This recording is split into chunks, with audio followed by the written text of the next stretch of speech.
Hello,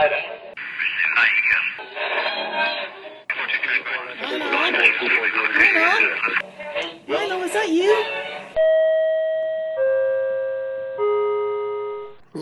There, I think I got it.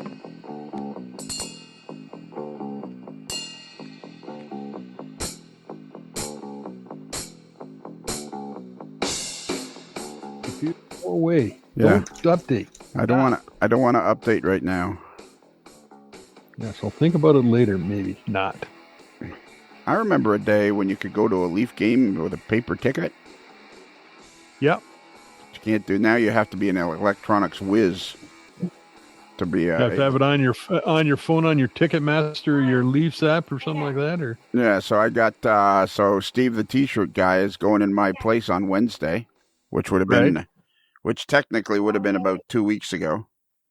And so the phone, all my tickets for the season are in my wallet, on my iPhone. So I open them up. I'm over there visiting him with him, and I'm like, hey, I said, hell, hey, here's these tickets. So I open it up. Neither one of us can figure out how to move them, transfer them to him. Oh, Jesus. So I go back to the office, and me and Peter spend a good hour or two, searching Google, how to move the phones, looking on Ticketmaster, trying to get the tickets over. We give up. So a couple of calls to the Leafs, nothing. So then I call, and I thought, screw this, I'm going right to management. So I get this very lovely young lady, Megan, and she says, well, what you have to do is hit the remove button. You open it up, and there are some options, and one of them is remove, which I wasn't going to touch when I didn't know what I was doing. Yeah, because you removed it, now it's gone forever. So she says you have to hit the remove button, and then the tickets will be, then you'll be able to transfer the tickets. So I hit the remove button. I hang up from her, hit the remove button. Tickets are now off my phone, and they're not on my Ticketmaster. They're gone. Oh, Jesus. Oh, man. Yeah. And I'm like, can't you just reissue me some tickets so I can do this? Well, we're not really allowed to do that. We got to blah, blah, blah, blah. And I'm thinking, paper tickets worked really well. I didn't have to know anything other than not lose them between here and the game. That's right. And if I wanted to give them to my buddy, it was easy. I just gave them to him. That's all I had to do. Yeah. Or if I wanted to stand out front and try to sell them, I could sell them easy, not try to transfer them by a phone or anything. Yeah. I wonder if scalpers are still going. I wonder. Well, there's a good question of all the electronic technology. How would you do it? You'd have to... Yeah, because you'd have to be talking to somebody who was willing to give you their email address. Yeah. And had that kind of technology on their phone. Now, will they accept the printed copy if you have a printed copy or no? No. They just need to see the QR code or the barcode, right? Yeah. I haven't seen how you print them out. There is no way to print them out. I think at Ticketmaster you can print them. Can you? I'm not sure. Well, that would be great. I'll find out on the. I can try before I go to the ball game on the 13th. Well, it doesn't really matter because I haven't got them anyways. There's tickets. There's none of my tickets are on Ticketmaster. I got 4 games left, and none of my tickets are on Ticketmaster. Really? Yeah. That's disconcerting. Yeah, I got. Well, they're all in my wallet. Yeah. So supposedly they're going to work, and they have. But I got a game on Wednesday, 2 days from now. How come they're in your? I don't understand this wallet thing. Why would they be in your Ticketmaster app? It's a good question, Bruce. Because when you transfer them, it gives you the opportunity to stick them in your wallet. Like I've got a couple of Blue Jays tickets that we used a week ago, and then while they're in my Ticketmaster app, it gives you the option to transfer them to your wallet. Well, I've never done that. I know you can transfer them to somebody with an email address because that's what Cameron and Catherine did. They just they bought the tickets for Christmas and got me hooked up the email address. I got an email from Ticketmaster, claim your tickets, boom, boom, there you are. Well, I don't know. Once they get now they're just disappeared. So now I got Bill, the golf pro, involved because he's the guy that has they're the one. He's the guy who's the ticket. Oh, he's guy's the ticket holder. Yeah. Yeah, he's the original. They've been in his family for 80 years. That's right. So I'm like, Bill, help. Yeah. But he's gone and he's trying to get, because like, it's ridiculous. It used to be so easy. And of course they did all this because of COVID, air quotes. And the whole arena is cashless now. You can't have cash. You got to be, I was at one game a couple, 3-4 months ago before Christmas. And there was a guy just screaming at the woman behind the counter at the concession stand because he didn't have any kind of way to pay for it. He was strictly a cash. Yeah. And they wouldn't, he couldn't, he was just going nuts. You mean I can't pay for my stuff with cash? Last we checked, cash is still legal tender. That's what we thought. Anyways, that's where I'm at right now. So you're in Frustrationville is where you're at. Yeah, Frustrationville. Downtown Frustrationville. I liked it before, and it takes hours.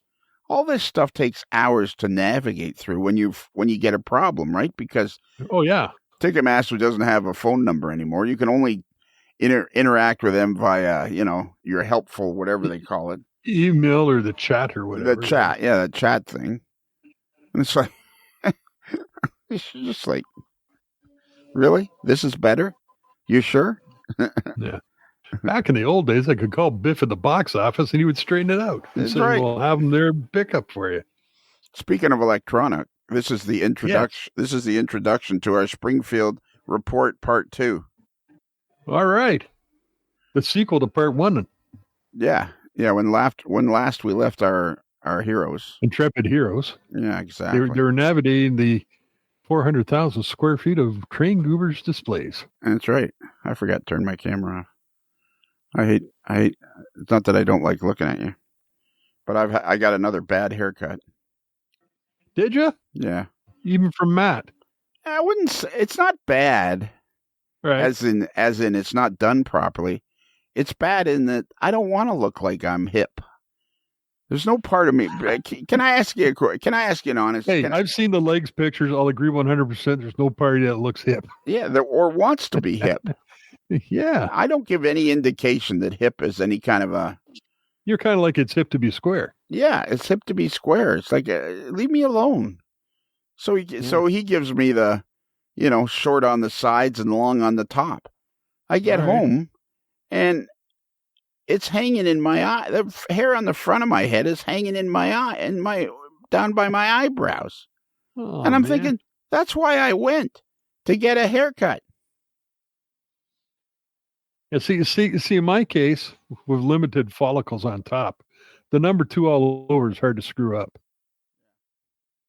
Yeah, Matt goes, man, you got a lot of hair. Yeah, I know. Can we cut some of it? Yes. He's a lovely guy. Not a number 2 all over, but I want it to be shorter. Yeah, lovely guy. And I'm like, I want it longer on the sides, take it off the top. And every time I explained to them, ever since I was on the Frankenstein medicine from cancer, my top of my head, my hair grows like twice as fast as the hair on the side of my head. Yeah. So it's like, we got to get rid of some of this rat's nest up here. And the problem is, I really want to have hair like Kurt Russell. All right, right? He's got cool hair, but he's got good hair. He's got great hair. But the problem is, I have a giant melon. Uh-huh. So when you start getting giant hair, I mean, it's grotesque. Right? It started looking like some freak from another planet or something. Exactly. I look like it's Melon Man in his giant head of hair. Exactly. So I can't go with really cool hair from Kurt Russell. I have to go with like Rock Hudson from 1964. That's what I'm going to do is take it. That's not a bad look either. It's not. It's just. How about a James Garner? Yeah, but he had naturally curly hair. I don't have naturally curly hair. Burt Reynolds? Before he had the toupee? Yeah. Was there ever a time when he didn't have a toupee? There's some debate on that. Yeah, exactly. All right. So this is Springfield report number 2. And this podcast, as with all our Monday podcasts, is brought to you by the fine folks at Rapido Trains. Your fast track to model railroading fun. You can find them at rapidotrains.com and tell them Lionel sent you. Not sure that's going to help, but give it a shot. Can I throw something in? They just announced that they've got another run of their well cars and containers coming, and another one of them is the track for the Cure Pink car with funds going towards your One More Year campaign. Oh, they announced that? That just came out yesterday, the announcement. What? Oh, okay. Whereabouts did it get it in like an email or something? It was I'm signed up for the Rapido news alerts and newsletters, and it was in that. Don't you think I should? If you want one, you can go to their website and order there, or contact your dealer and ask them to put one aside for you. But they're there. You'd have to think that I should be aware of that, wouldn't you? Seeing as how I'm in charge of the. You would like to think that. But anyhow, I'm sure they're a pre-order right now, so I'm not sure how many they're making, but they haven't announced when the pre-orders are cut off. But hopefully they're still available. You're speaking of the Gunderson Husky Stack. The Gunderson Husky Stack. 53-foot well car. Yep. The single unit double stack well car is the iteration of the famous Husky Stack. Nearly every intermodal train includes at least a few of these type. Over 3,500 cars had been built by TTX, Canadian Pacific, for TTX, Canadian Pacific, Veromix, at Arkansas and Oklahoma. I didn't even know of that railroad. Have you ever heard of that one? That was a surprise to me. Yeah. We're also offering another selection of our popular 53-foot dry box container. They were cool, too. I wonder if they have a news section on there. I don't think they have a news section on their website. I should sign up for the. You should sign up for the newsletter to see what they're doing. Yeah, seeing as how I'm the guy that's in charge of in charge of the on-air descriptions. Yes. Well, aren't those guys awesome? And I wanted to make a point here as we start this Springfield Report number 2. One of the interviews we do is with Shane Wilson, and I wanted to make it clear to everybody that at no point has anybody from Rapido Trains or Jason Tron, the owner, and his wife, nobody has ever given me any indication that the show should not carry on as it did before, interviewing everybody and anybody about the hobby, which I thought was really, really cool. Yeah. So we do have a pretty interesting. Although there is competition amongst the manufacturers, they're all in the same boat as we're trying to make the hobby better. Yeah, I think everybody's in business would like their business to be the best, but the point is, actually, we've had no input from Rapido at all because they're quite happy with everything we're doing. Oh, this is good. Rapido Trains. Your fast track to model railroading fun. So go to rapidotrains.com, look for the Gunderson Husky Stack 53-foot well car, plus many, many other exciting products. Yes. I'm kind of and that car, I think, comes with 2 containers this year. Oh, does it? I believe they come with 2 containers. Do you have your email there? I can find it. How many emails do you get a day? Are you very popular? I'm on all sorts of mailing groups, so I get all sorts of crap. So are you one of these guys that doesn't clear out your email very much? A lot of it I get rid of. A lot of it I will hang on to because it's kind of useful. Husky tracks for the cure.html. So yeah, it comes in 2 containers. Okay. What does it say about the pink one? I'm looking at it right now. It's the HO 53-foot Husky Stack well car plus containers. TTX on track for cure number 654811. Available for a pre-order right now. So it comes with 2 containers and then the nice pink car. And then they've got all sorts of other combinations that you can get multiples, 2 packs, 6 packs, single packs, 3 packs. Well, it's just to prove to everybody this is completely unrehearsed, which I don't think anybody had any doubt about that anyways. Does it actually say that the money's going to the one more year thing, or just it's it did on the I'm trying to think where it says on this one. On this particular doesn't, but on the sort of the flyer that was out, it had on there that it was going for that. Perfect. RapidoTrains.com. Boom.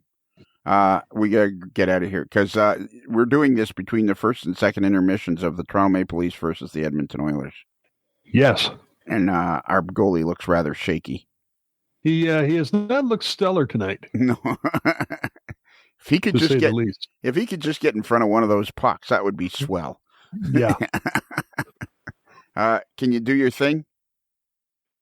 Sure. Which thing is it? I have many things, but you probably want subway chimes. Go.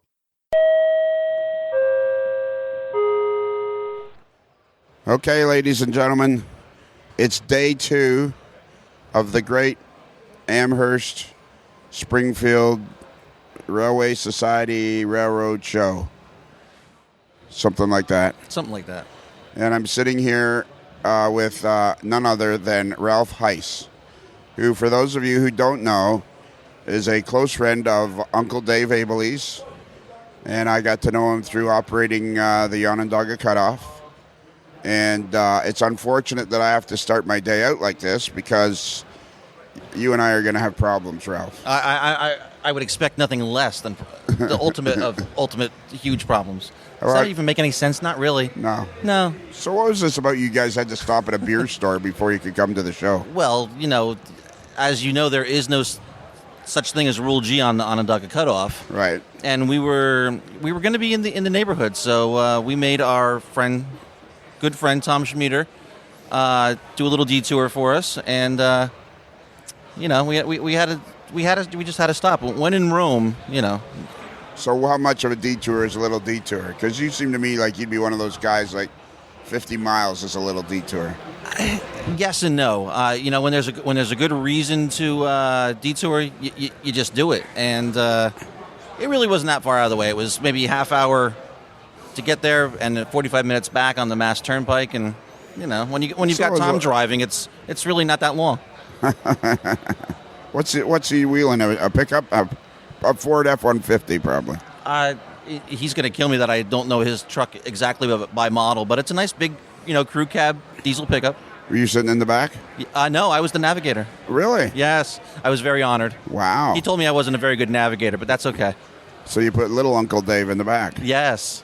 Just the three of you came up, right? No, our other friend Doug came with us. So Doug came. Yes, Dave had a friend in the back. Oh, Doug. Yes. Ah. Yes. So Doug came. Yes. Doug the three-railer. So you guys went to Washington not that long ago to operate some layouts down there. Yes, we did. It's a part of a good group of friends that every other year we go down to the Manassas, Virginia area, and on the other year they come up here. Right. And you operated, which layouts did you operate on? Let's see. I started operating that weekend on a N-scale layout, the Virginia Midland. Owned by Steve King. And that was on the night before the real festivities, so that was Thursday night. And then on Friday we did a Pensy layout. Right. And I also operated on 2 Erie Lackawanna layouts while I was down there. So yeah, it was a good time. And I'm probably forgetting one, but again, there was beer involved, so. Yeah, exactly.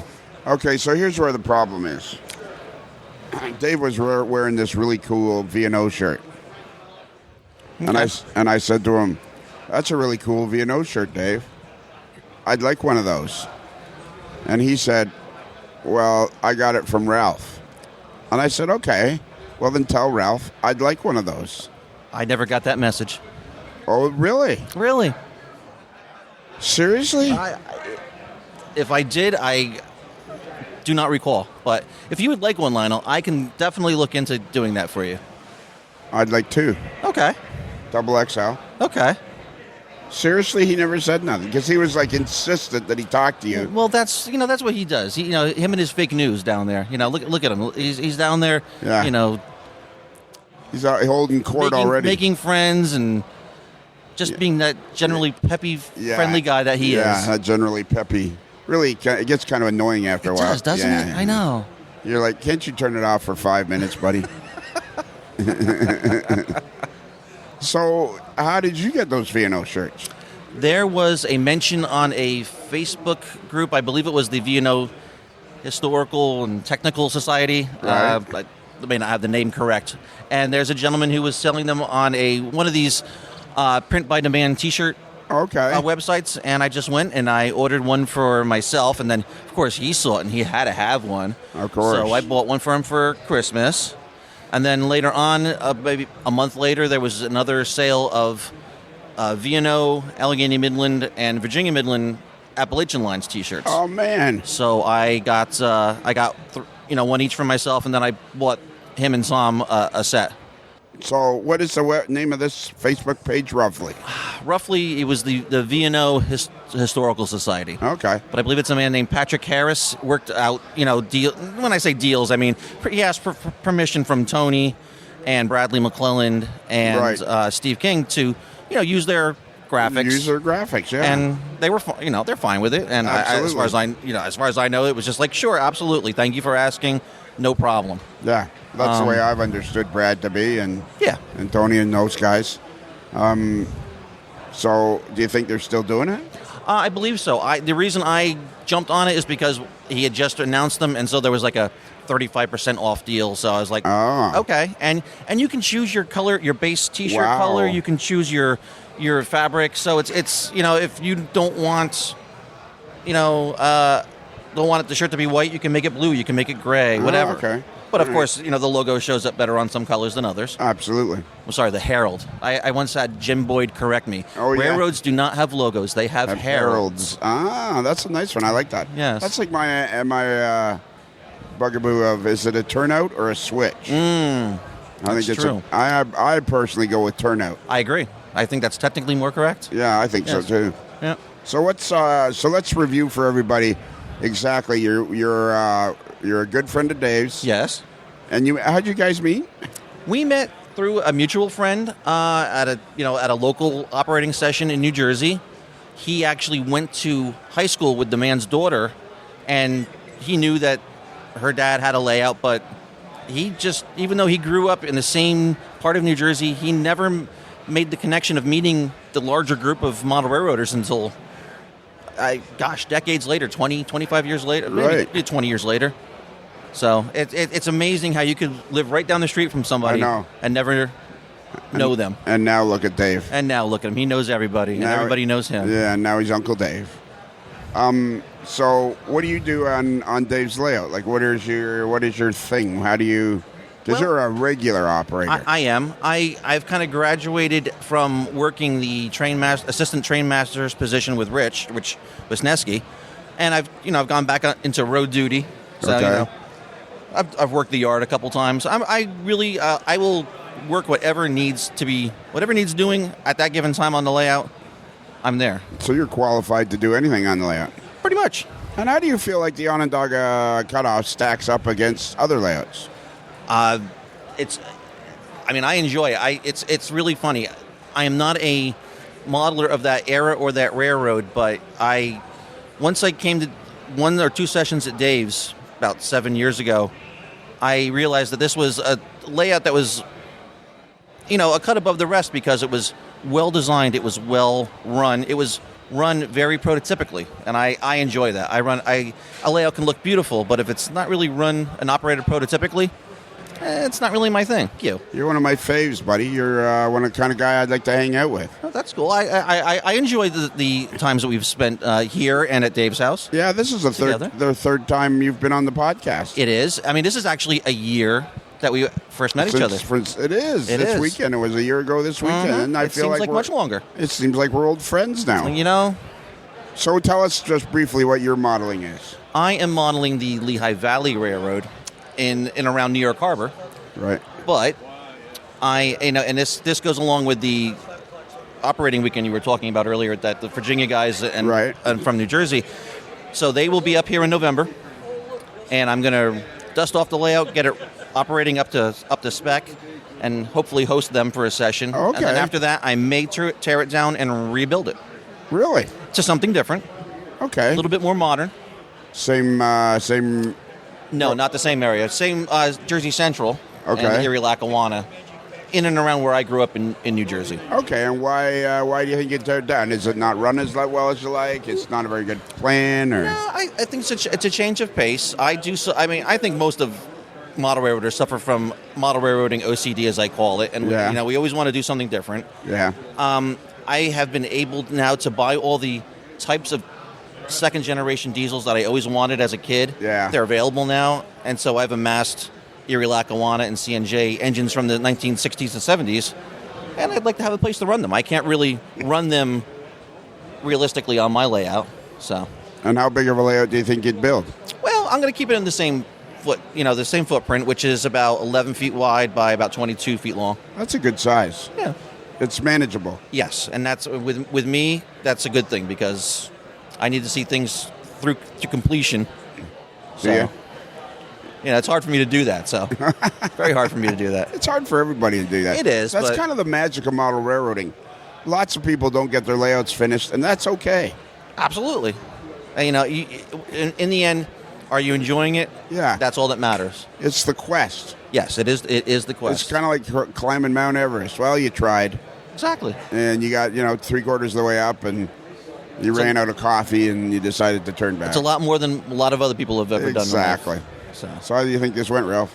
I think it went okay. I think it went well too. How's your band? How's your band and your and all that going? We have not played out yet this year, but we will probably be starting to play again in the spring, doing the Okay. wineries, doing the wineries and the breweries. Really, eh? Yep. And how do you get the gigs? You just reach out to these places, and hopefully you have somebody who knows somebody, or you have a history with a venue. And, Right. If you're a good man, they'll book you. What's your favorite venue? There is a winery in central New Jersey that we like to play, called the Hopewell Valley Vineyards. Oak Hill Valley Vineyards. Yep, and we play that. We play there at least 2 or 3 times a year. Okay. And they are you playing for free, or they're paying you a couple of bucks? No, they not only do they pay us, we get a free bottle of wine, and they have a wood-fired pizza oven, and we get fed. So it's Wow. it's a pretty good deal. You get to do something you love, Exactly. and you get a reward for it. Exactly. And what do you play? Music-wise, everything. 50s, Really? 60s, 70s, 80s. What's one of your favorite songs? Anything from the 80s I'm good with because but How about Sonny and Cher? that's a good idea. I think we might need to add that to the set There list. you go. The beat goes on. As long as I get to be Cher though. And the rule hasn't changed. You and Dave together, you on bass, him on the bongos. Hopefully. Yep. Yeah, that is not a band, it's a subway stop. That's called busking, yes. Yeah, that's called busking. Yes. If Kristen lets him come out, yes, Yeah. he plays with us. All right. Thank you very much, Ralph. Thank you, Lionel. Say goodbye, Ralph. Goodbye, Ralph. What's going to happen? We're going to do an interview. Now we're sitting with Riley Triggs of the NMRA. Why is everybody walking around? Why has the NMRA decided to have like Darth Vader black shirts? They're being imposing. Why is the directorship and the board all have these black shirts? Why not something bright and cheery? So there's 2 reasons. All right. The first reason you've already hit upon, people talk about it, right? That's what you want. You want people talking. Okay. Like, why are you wearing black? Okay, check. We've accomplished that. I don't believe you. Okay, the real reason, though. Yeah. The real reason? Black is slimming. Have you seen our directors? Yeah. Have you seen me? Everybody needs a little bit of slimming. Because in the NHL, teams try to wear black to be imposing. No. It's professional sports. You want to be the dark colored guys to be imposing. But our logo is a nice bright blue. It is. Cheerful, welcoming. And you know who created the logo? I no. You don't? Really? Who created the logo? Our very own Jim Sacco, who you're sitting right below his sign that says this booth is dedicated to our longtime friend Jim Sacco. He's a very talented graphic artist. Yeah. And he was the one that developed the current logo. There you go. So we got to plug in for Jim Sacco on this interview. Did Very I say nice. we were talking to Riley Triggs? I think I did. I think so. Yeah, I'm thinking. I don't think I've said that we're sponsored by Rapido Trains yet, though. And have you seen the latest here from Rapido? We're sponsored by Rapido. We are ahead of the curve. The 44 tonners. Yes. Are you excited about those? I am so excited. It made my whole day, week, month, maybe year. I think they're going to sell 1 million of those. I think so. Like a bazillion of those things. And then after I get those million bazillion, other people are going to get some as well. Yeah. But oh my God, Rapido and a 44 tonner. Yeah, I know. My dreams and prayers have been answered. I know. It's going to work so well, run so well. Going to be I think I'll buy a couple just because. Just because they're good. Or maybe I'll try to convince Jason Schron, the owner, say, I should probably have a couple of these as your official, seeing as how you're the official sponsor, just so I can test them out and understand how they work and give you better publicity. And then, of course, never give them back. Right. Because you'll probably paint them up in maybe a nice cheddar cheese orange paint scheme. No, I don't think so. I think No? I'd paint them as the ANLS. Oh, okay. Yeah. Well, that's You good, make too. Although, you know what? I think one of my favorite locomotive paint schemes is anything orange. I think it weathers so well. That and the Interstate Railroad. And it looks tasty. And it looks tasty, yeah. But orange weathers so well, like the Yes. DT&I, Detroit, Toledo, and Uh-huh. Ironton. Yeah. Grime really pops off of it. It does. So let's remind everybody what you're modeling.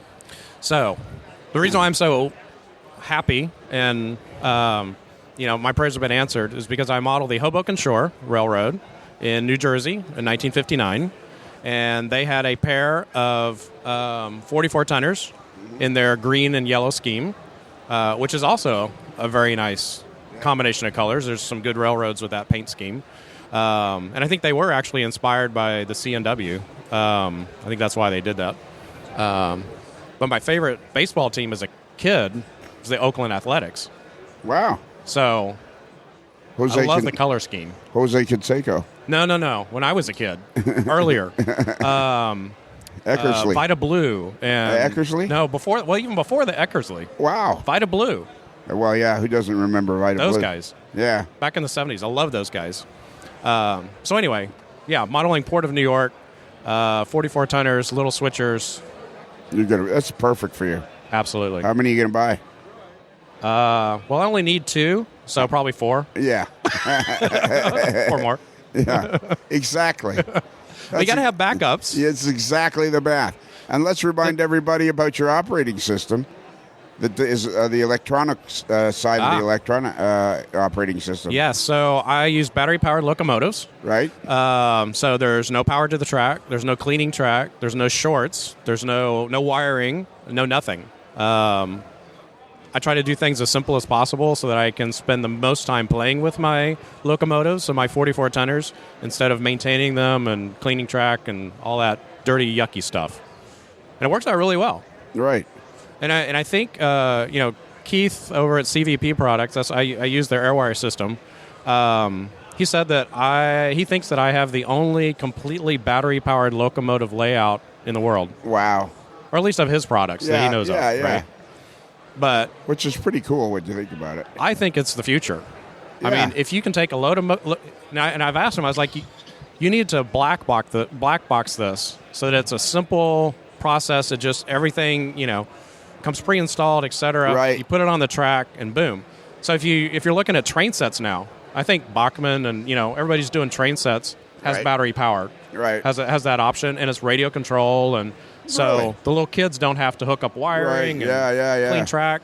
That's what's going to get people into the hobby and keep It's them one in of the the hobby. things. One of the things. Well, yeah, lots Yeah. of things, but it's got to be that ease of getting in and playing with it. Ease of use. Ease of use.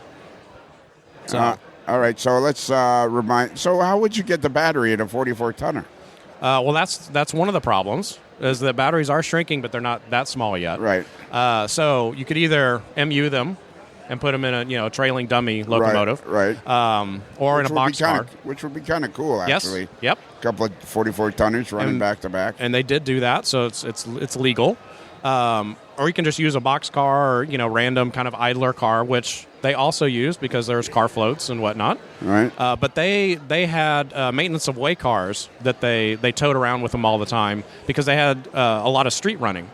And so they continually had to have a sweeper car out there cleaning, in between the rails where all the gunk collected. Yeah. Or else they'd have derailments. So I'm going to prototype model those things and have them drug around with batteries in them. It's one of those things where you've got your givens and druthers and there's this new technology and you're figuring out how to operate and all that sort of stuff, and it's all got to fit together. And it just so happens that the choices I made or wanted to make and the railroad that I liked, they all kind of fit together, right? And it all kind of works as one whole sort of gestalt of an idea, right, of how to do a model railroad. And it works great. Perfect. I love it. So let's remind everybody, this is just a short interview at the old Springfield train show. So what were you guys on Friday? I accidentally opened the door to the... Do you really do anything on accident, Lionel? Well, didn't it look like I was accidentally opening? Well, I don't know. Your acting's pretty good, but I think you did it on purpose. All right. Well, we were having a board meeting of the board of directors of the NMRA.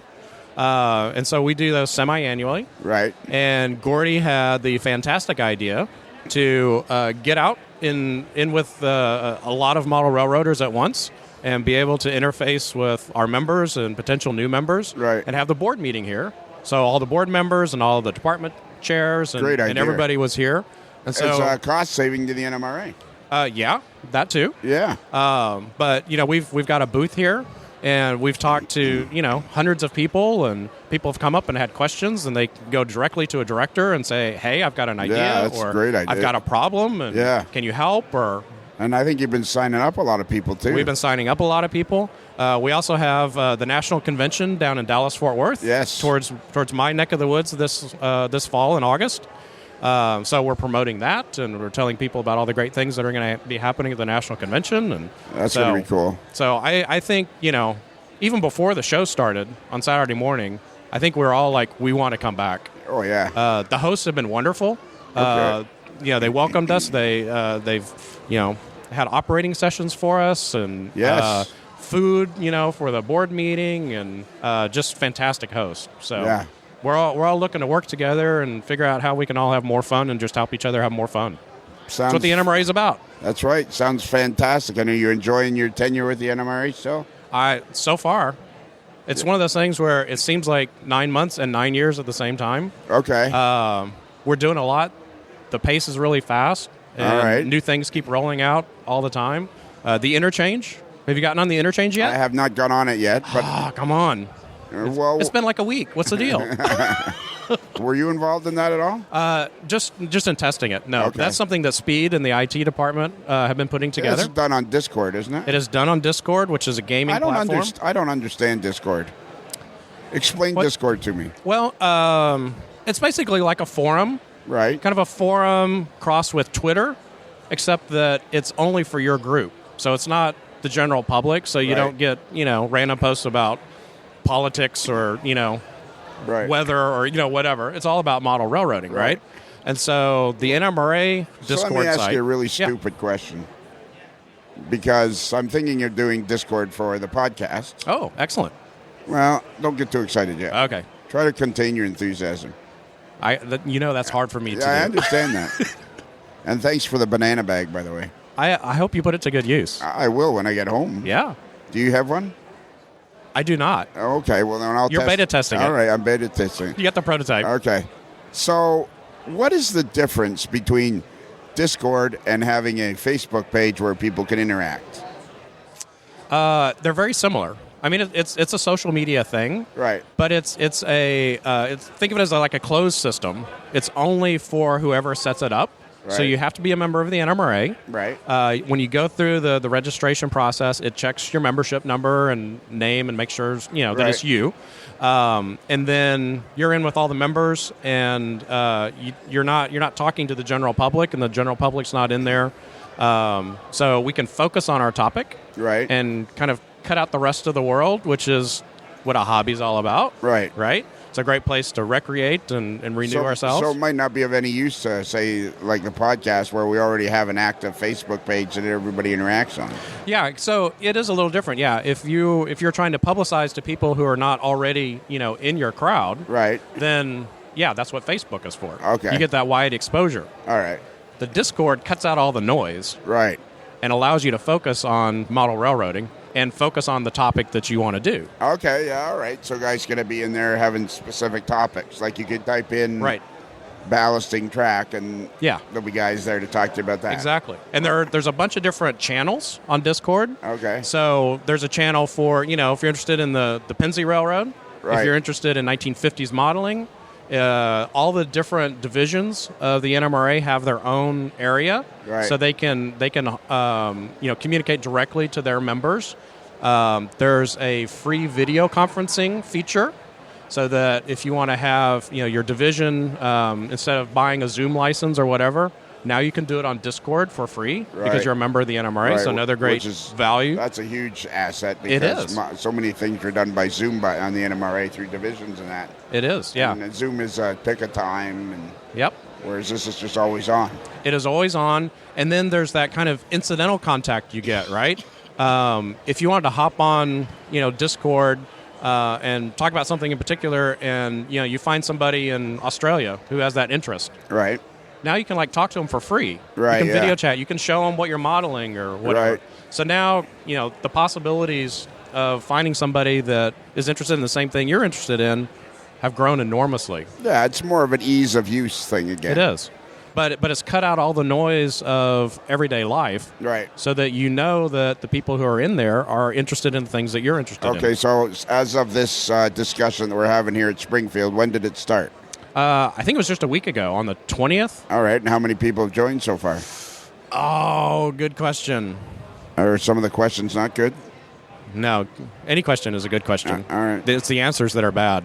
Speed told us yesterday. 300 or 400. I would say That's what I 600? heard. Really? Is You it think 300 or it's- 400? Okay, That's I'll what go I with heard. if you. Okay, I'll go with what what you I said. heard. I'm brain dead at this point on a Sunday morning after this fantastic show. And have you ever been to this show before? No, Really? it's my first time. Oh my God. I'm overwhelmed. You should be.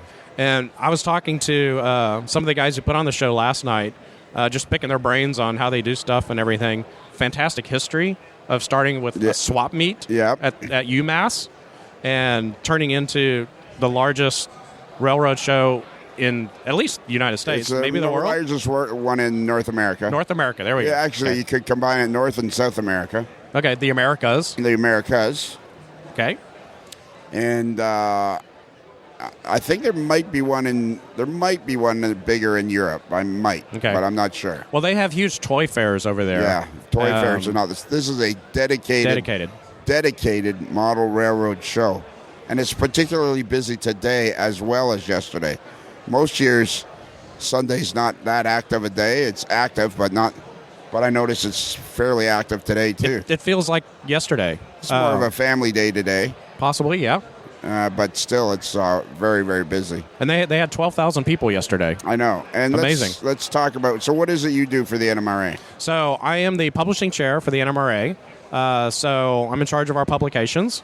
We've got Cynthia Priest, who's the editor of our magazine, and John Bate, who's a director from Canada, does the e-bulletins, and then Paul Volker does the turntable, which is the video portion Right. of our communication every month. So I just help those guys do their jobs because they do all the hard work. I just help them whenever they need help. And then we also took our publications digital. So we've got a Zenio digital platform now that the magazine comes to everybody for free as part of their membership now. And how's that working? It's great. We've got about a quarter of the members signed up already. Okay. In just 9 months since we Right. started last April. Because wasn't there some glitches at the start? No glitches. Now, the biggest problem has been the registration and members understanding that they have to create a new registration just for that. Oh, okay. We don't have single sign-on yet. We're working on that for all of our stuff. So that's been the major hiccup. That's been 99% of the problems, is just telling people, oh, you have to actually register. And they're like, oh, all right, got it. Maybe you should make like a little video that people could follow along. We have that. All right. We've got a couple of videos. We've got FAQs. We've sent out emails. Frequently asked questions. Yep. But we're getting it out there, and we're also looking at now this coming year what more content we can put up there. That's what's going to be my next question. What's the future in the Riley Triggs version of the NMRA? Well, we're working on some things right now. I can't divulge yet. Yeah, you can, because nobody listens to nobody this. listens to this? So it's just between you and me? Just between you and me. Okay. So we're working on more NMRA content that we are already producing that maybe we could have up there. But the idea is that we want to use that as a platform to make our publications easily accessible to anybody any time of day that they want, in all the different formats: desktop, phone, tablet, whatever you need. And once we start doing that, of course, things are indexed, so you can search the magazine. We've got the magazine that's all the issues back to 2020 at this point. So now it's easier to search for Southern Pacific or I don't know, brake wheels or whatever you want, and find articles and all that. Yeah. So this is all a part of that, let's go digital with the organization to make things more convenient, more accessible, everything, so you can have more fun. I am very, very, we both are very impressed with Gordy. Yes. But I'm very, very thankful for your enthusiasm and all the work you're putting into the NMRA. I appreciate it. I know you work hard at it, and I personally wanted to thank you. I appreciate that. Yeah. And thank you for being so supportive and having us on here to be able to talk about these things and let people know that things are happening. Things are happening. It's a whole new NMRA. It is a whole new NMRA. It's a whole new hobby. Yes. And I love it that you and I are on the same page about that. I just can't even imagine what it'll be like in 10 years. I really can't. Oh, I can. And it's going to be amazing. It is going to be amazing. All right. Say goodbye, Riley. Goodbye, Riley. Okay, I'm here at the Springfield Train Show, the Amherst Model Railroad Show, and I'm here with Rob Hinkle. Rob, we're going to talk about the OPSIG today, so can you tell me what exactly is the OPSIG? So the OPSIG is a special interest group of the NMRA, special interest group that involves about operation of your model railroad, how to plan operations, do operations, hold operating sections, things like that. Anything that you want to do about operating your model railroad. And you are currently the president of the OPSIG? I am currently the president, yeah. I've been the president since 2020 of the OPSIG, so. So how exactly does the OPSIG encourage people or inform people about model railroad operations? Like, what are some of the activities, what are some of the things that the OPSIG actually does in that mission or that goal? Yeah, it's a very important mission to the OPSIG. So our major thing is our quarterly magazine, The Dispatcher's Office, that is available either electronically or via paper. It's $10 a year for 4 electronic issues, $25 a year for the 4 paper issues. They come out, they have articles about things. What we've been doing ever since the start of the pandemic is doing at least a monthly meetup on YouTube called our virtual meetups, where someone will come and talk about their layout, how they're doing certain sort of operations on their layout. Sometimes we just do a general Q&A. People come on, ask questions, and the host can try and answer to the best of their ability to do that sort of thing. As part of a bigger thing, we do try and support the regional op weekends around, the regional conventions that have operating sessions as part of it. And then at the national NMRA convention, we basically sponsor and support the local committee in running op sessions in people's homes for that. We'll usually have between 15 and 20 different layouts, all during the week, usually at nights. We also support things in the past, such as the Operations Roadshow, which is a timetable and train order training layout that they brought to the show. That's been retired, but last year in St. Louis, they did an N-scale version of that and the OPSIG supported that, giving some money for some of the expenses to move forward. And the people who experienced that really enjoyed doing the operations at the convention. Right. I had seen some video of the Operations Roadshow, and I know operations in general can be intimidating to people, but timetable and train order can be very intimidating to people if you've never done it before. And I believe the OPSIG had authored or issued a book specifically about timetable and train order. We do. We had a book which is out of print at this point called 19 East, which was our timetable and train order book.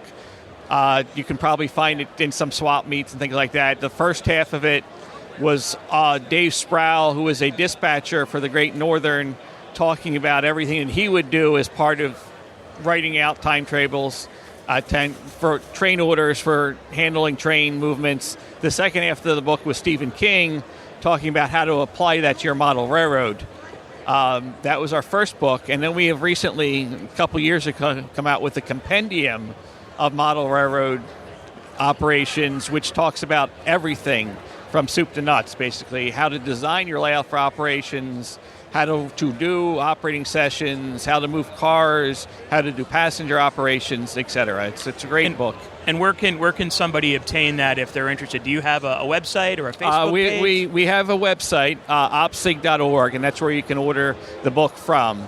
We do have a Facebook page, and that's primarily for, we show off, anyone who wants to show off pictures of their operating sessions, or, if they're at a regional convention, they take pictures, we can post it there and show people how to get it, what's going on in operations.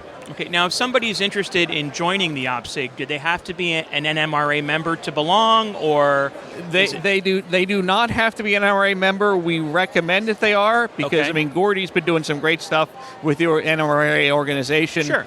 But you can be just an OPSIG member. Okay. Yeah, it is a separate. We're under the NMRA umbrella, but there is an ability to just be an OPSIG member. Okay, so these operating sessions that you coordinate and sponsor and support, are they open to anybody regardless of ability, or is Yes, they are open. Anyone at the convention can go to any of the sessions.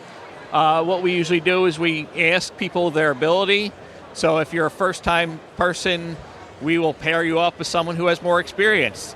But as I always tell people, going to a national convention is a great thing to get into operations, because the people who are going to that op session have never seen the layout before, probably. Right. So everyone's walking in blind, so nobody has a great idea of how to do things, so everyone's really starting from scratch at that own layout. Right. You're not someone who's got a lot of experience on the layout, you haven't qualified on the layout, so you're all, even the greatest operators may still have issues at a certain layout, because where's this town? I don't know, I've never been to this layout before. Right, and every layout owner has their own way of doing things, their own little slight differences, whether it's in the car cards or the radio protocol or whatever you might have. Right. So that's a great point, that everybody is kind of coming in from scratch. So that's good to know. It like I said, it can be intimidating. I know when I was first getting started in the hobby and going to op sessions, it was quite unnerving. Right, and it can be, because you walk into a layout's been operating for 20 years, and the guys are in the same job every time, and you're this newbie, and like, what am I supposed to do? And just do what that guy used to do, and you're taking over his job, so just do what he did. And you don't know, and I've been there. I've been in op sessions that were like that. 20 years, the same guys show up every week, and they do the same job every month. That sort of thing. So right.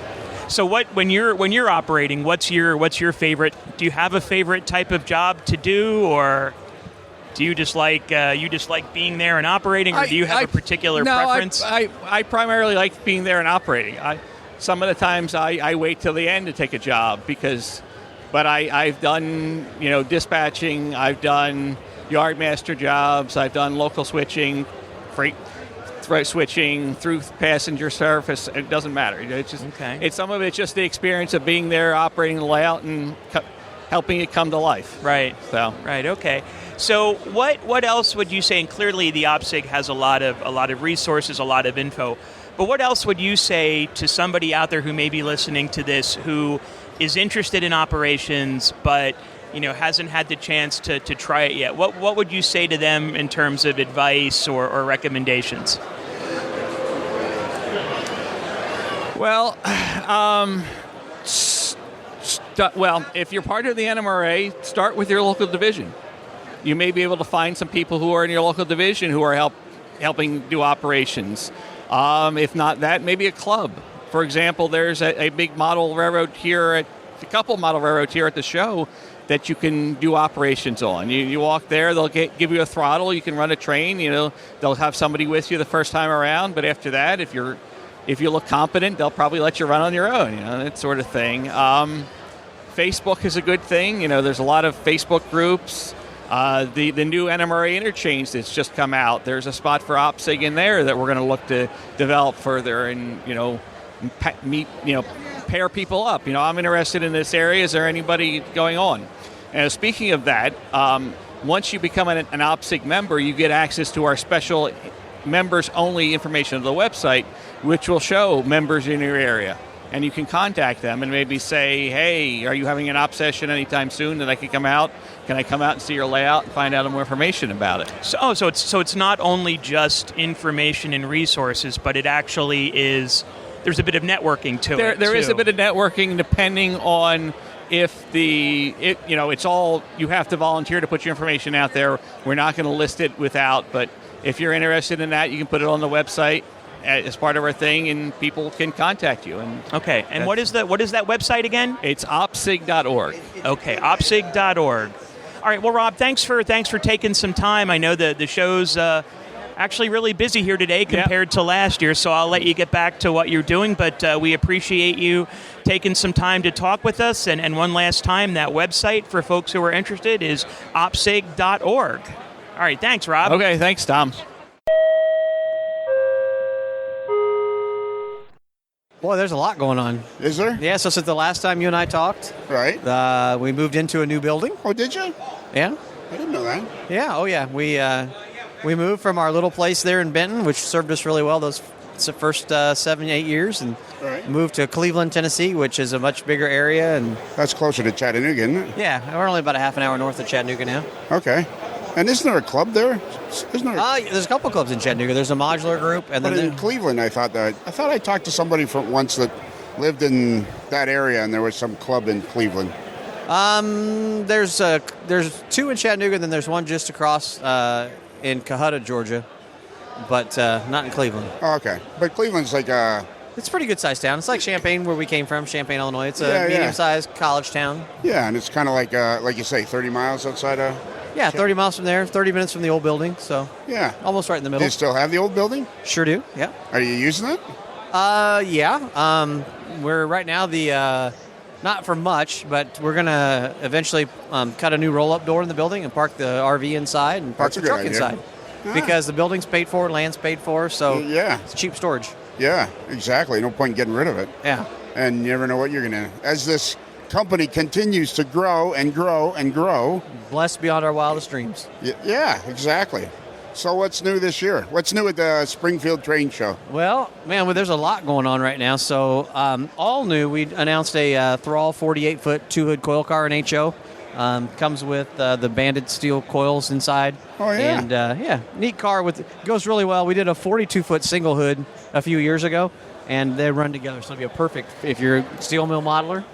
And then we announced our first caboose. It's in the Kit Classics line. It's an XMTH caboose. Okay. And, under 20, I think it's like $22 is what we're selling it for, so great price. Yeah, that's you're kind of going out there away from everybody to do that. Well, it's part of the tooling that we acquired. Okay. And it fit Kit Classics really well. It's a great way to expand the line. It actually gets us into steam era. I think we've got like 5 different cars out at this point, and with the caboose, that helps kind of round out the train, so to speak. So it's less detail. Less detail, simple. It's designed to hit a price point. Right, yeah. But for somebody who's on a budget.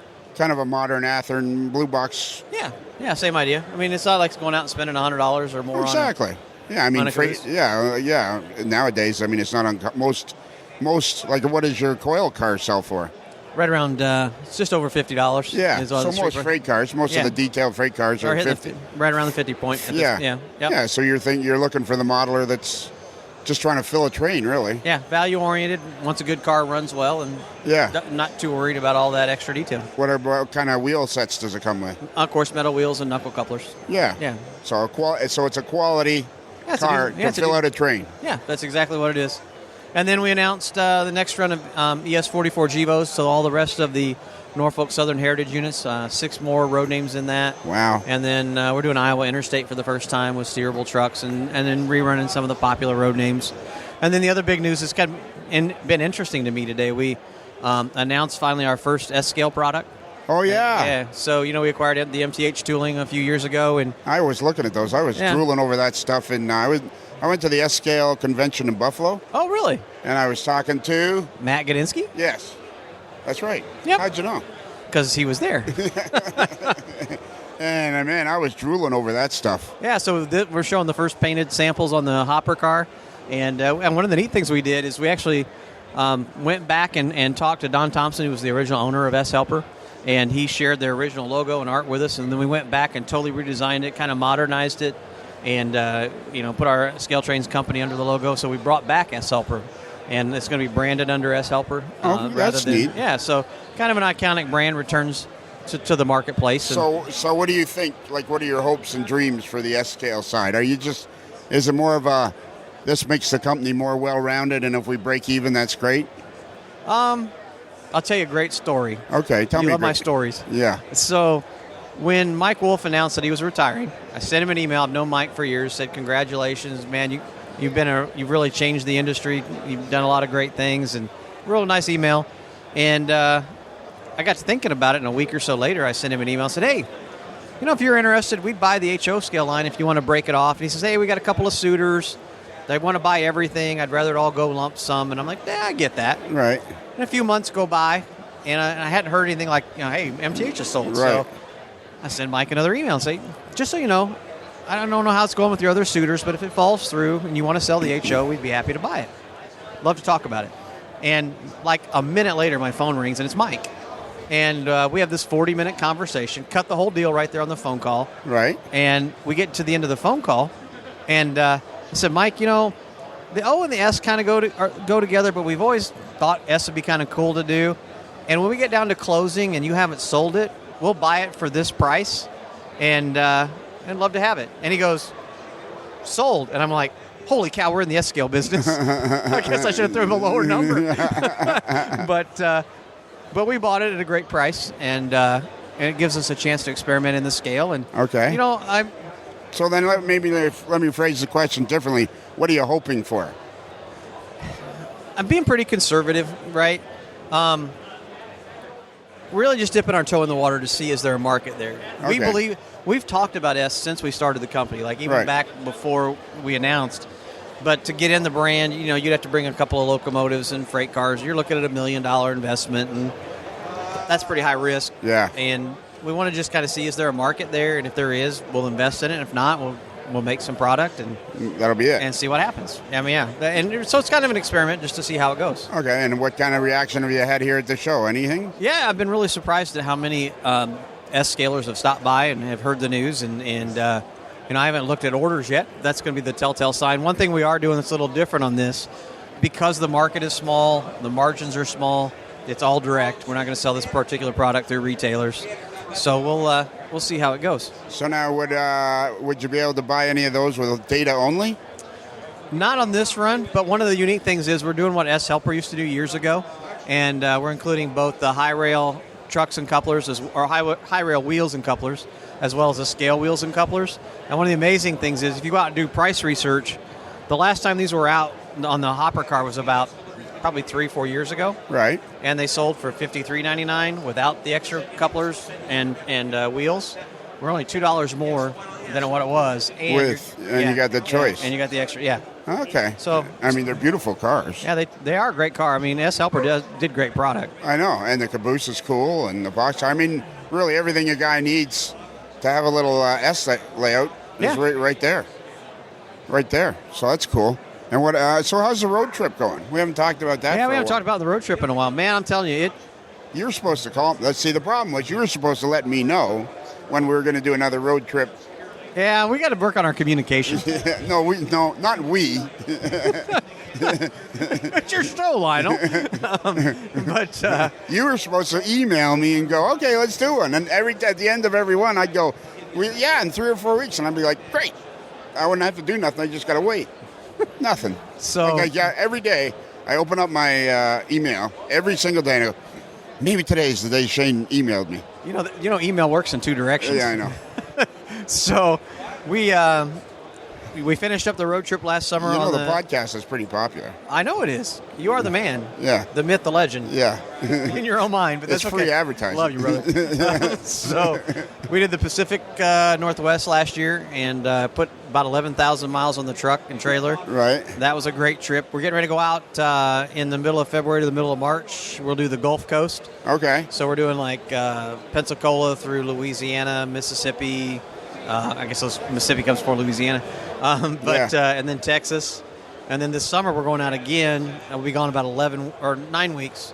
And kind of following the I-70 corridor. Okay. And then going to drop down to Denver, over to Vegas, up to Northern California, all the way through California, back across Arizona, New Mexico to Texas. And here's some things that's not public yet. But we'll be at the National Train Show, and the RV is actually going to be on the show floor. Oh, that's and that'll cool. be the backdrop for the show booth, which will be really cool. That'll be cool. Yeah, that'll be real neat. And then we'll slide back through Memphis and come home. And then you haven't done the Northeast yet, have you? Not yet. While with the truck and trailer still have lower miles, like 40,000. Yeah. We're trying to get all the far stuff done. And maybe this year, it kind of depends. My wife and I have a lot of personal commitments in September, so we can't get out in September. Right. If we can get out in October, we may come up this direction. If not, we'll definitely be up in the Northeast in 24. So Our plan is to wrap up the road trip by the end of next year, by the end of 24. Okay. And we think we can do that. And has the whole thing met expectations? No, it's been way beyond our wildest expectations. Like everything you do seems to be way beyond your wildest expectations. Well, when you set the bar low, then I don't think you set the bar that low. I don't think you ever set the bar that low. The hobby's growing like crazy, isn't it? Yeah, it's starting to flatten out a little bit, though. A little bit, but we're not. But it's a viable, alive industry. Oh yeah. It certainly isn't. I mean, our sales we were up double digits last year. Right. We're going to be up double digits again this year. Thank you to everybody who's bought our product. We couldn't do it without them.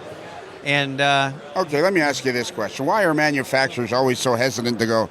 Yeah, it's been great, because everything I see, it looks like it's going great.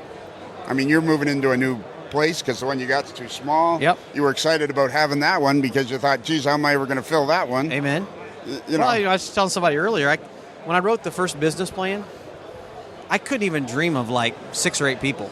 Right. Would we ever have 8 people? And now we have 21. Yeah. And that's just unbelievable to me. And we just hired a full-time videographer, put in a video studio. And really? Yeah. So it's just amazing what the opportunities brought. So what is it about guys in the manufacturing business is it just that you don't want to speak out loud and jinx yourself? Because it seems to me the hobby's just growing like nuts.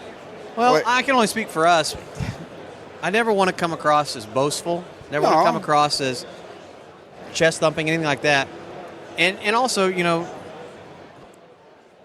don't know. You just never want to give that that impression that. Well, and I'm not just saying ScaleTrains, but I just think the hobby in general. Me personally, and people have heard me say it 1,000 times, and I'll probably never stop saying it. This podcast wouldn't have been possible without the new electronic digital age. Oh yeah, absolutely. And so much has happened with the new digital age, I actually talked to a guy not that long ago, and he had gone out of the hobby, was probably never coming back in. Was on YouTube watching Russian car crash videos, and YouTube goes, hey, maybe you'd like to see a model railroad, and now he's back in the hobby. Yep. And there's all these young people that are connecting now that before you could never connect. Well, there's Drayton. Drayton just walked up to us. On the social side, you look at what he does for us on social. What does he do? Drayton, actually... Oh, Drayton? Well, I want to interview Drayton. I've got to give him a lot of credit. So, okay. He... you have a company voice, and that's your public persona. Right. And Drayton is the first person that I've trained, and I've trained about 4, that really understands who we are as a company and how to write for our newsletter. So he started out with us in video, and That's right. He's evolved into. He writes all of our newsletters now, ad copy, is working with the marketing team on pretty much anything written aspect, and he's got his own YouTube channel, Delay and Block. I know, Productions, Delay and Block Production. That's how I first found him. He crossed 100,000 YouTube subscribers, and you don't think this hobby's growing like crazy, man? I'm telling you. I'm going to beat you to death before one day you'll go, you know what, Lionel, you're right. No, I believe it's growing. I'm saying that it's starting to flatten out a little bit. Well, yeah.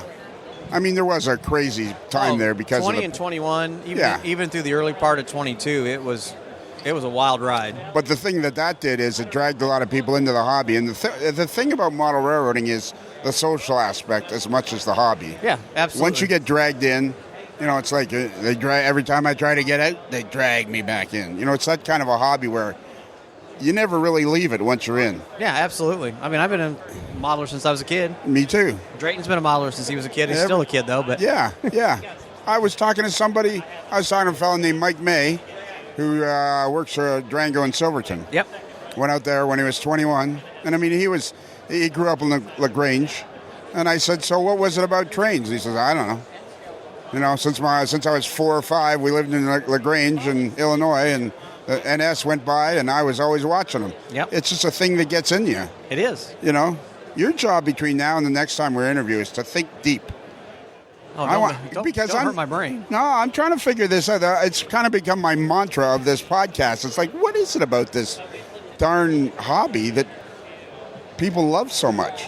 Because on the outside, to the civilians that aren't that don't come into the hobby, it looks like playing with trains. So you got a train set, blah, blah, blah. But once you get in, it's a whole different world. It's like you open the door to a Disney World or something. Well, but I think it's because if you have an interest, you can probably find a way to apply it to the hobby. Whether you're into electronics, whether you're into electricity, whether you're into woodworking, working with your hands, if you're into history, if you're into research, name whatever interests you, you can make it fit somewhere in this hobby. Exactly. Everywhere from research to high-end electronics. Yeah. Yeah, even if you're... And I think there's a lot of people in the hobby that will never build a layout, but they love being in the hobby. Oh, absolutely. And thank God for them. They collect a lot of equipment. Yeah, exactly. That's the thing. So how big is the new place? This is part of that part where you never want to sound boastful. So okay, we've had this discussion. I know. We'll have this discussion on the air, and I'll stop if you want me to. But we had this discussion when you bought the truck and trailer, the RV. Yep, and you thought you were worrying about being boastful, and I said, no, it's just a sign of success. I know, but I also want to be humble. Well, sure you want to be humble. I mean, I'm very proud of the podcast. I mean, let's face it, it's the best one out there. Absolutely. And it always will be. And it's not just because of me. It's because people are, committed. Yeah. To it, and like, okay, yeah, sure, I'm sitting around in my pajamas making smart-ass remarks. I'm glad you're not wearing your PJs today, though. Yeah, I appreciate I am, but clarify that. And you don't have pajamas, you got pants on, too. Yeah, let's clarify that. Yeah. But I just think you're the kind of guy because, you had a hobby store when you were 3 or something. Yeah, I opened it when I was 15. 15.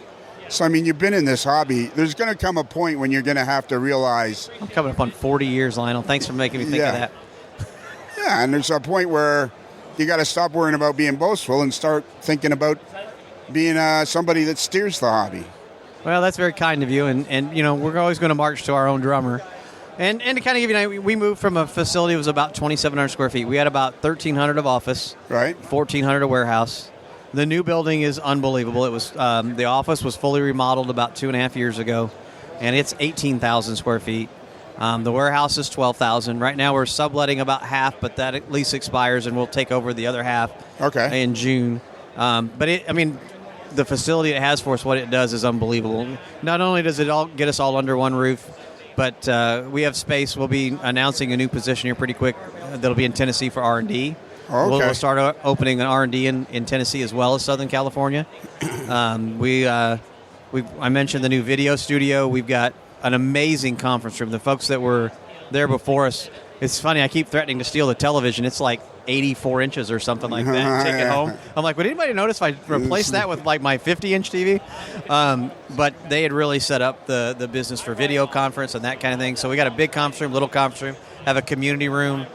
full kitchen. We've got. Now, did you buy this place or did you rent it? We bought it. Well, okay. Yeah, we bought it. The people that owned it, they went through some pretty big challenges. It was a family-owned business, and real salt of the earth.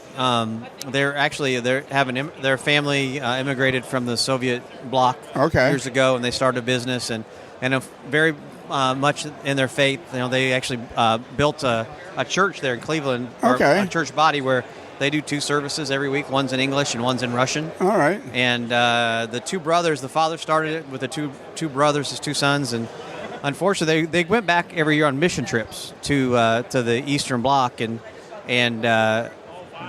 one of the sons was passing through the Atlanta airport with his son going on a mission trip and passed away in the airport just totally unexpectedly, and they had to go through a lot of downsizing, and I really believe God aligned this one because it was pretty funny. I had a guy at church who kept eyes on property, and he took me out to see this place. He thought it's perfect. Ended up being a chicken house, and I'm like, no, that's not going to work. But that caused us to look at commercial, and the building was for sale that we bought, and it had been for sale for a few months, and a New York investment firm had an offer in on it, and we offered at the same time. We were actually lower, but we had a chance to meet the owners when we got the walkthrough, and they said, you know what? We want to sell to somebody that's local, who's got a vision for their business, and while the offer is a little bit better from New York, we'll sell it to you guys. So I believe that was a God thing, and it's what it's already doing. We were kind of joking about Drayton earlier. The level that I've just watched everybody so step their game up since we moved. The professionalism, the attention to detail, the commitment to the company. It's been amazing to watch our team. Right. And what was really great, too, this year, for the first time we brought in everybody in the company who could travel. We brought them in December for the company Christmas party. And that'd be cool. Got to see the new building, and it's really changed who we are, not in a bad way, but like really it shows a commitment to the future. Yeah, I think that's a great way to say it. And the team is, man, just so engaged, and I've had that discussion actually with my friend Dave Abeleys, and met him today for the first time. That was really awesome. That was the first time. Yeah, I saw you guys talking. Yeah, that's the first time. All right, well, you should pay attention to him because he's prominent in the hobby. Well, I know his name, but I've never met him face to face. All right, well, there you go. But I had this conversation because I played hockey as a kid, and I was mediocre at best. But I was good mediocre. Yeah. And you start getting to a level where, if you were going to win, guys, there's not a lot of, niceness when you're explaining to somebody, hey, that was your man, you got to pick that guy up. Yep. Or anything that's really successful. And it sounds like what your company is doing. Everybody realizes, geez, we got this company, it's growing, we got to do our job properly to keep it moving forward. Yeah. We have an amazing team.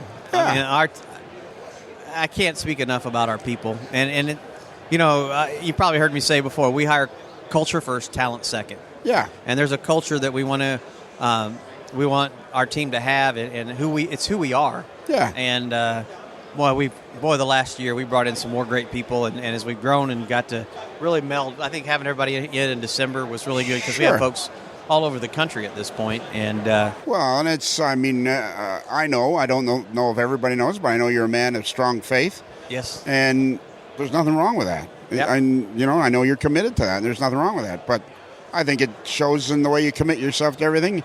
And I just personally think, I walk around and I think, man, this hobby is just like, because I've been involved in the media side now since the late 80s.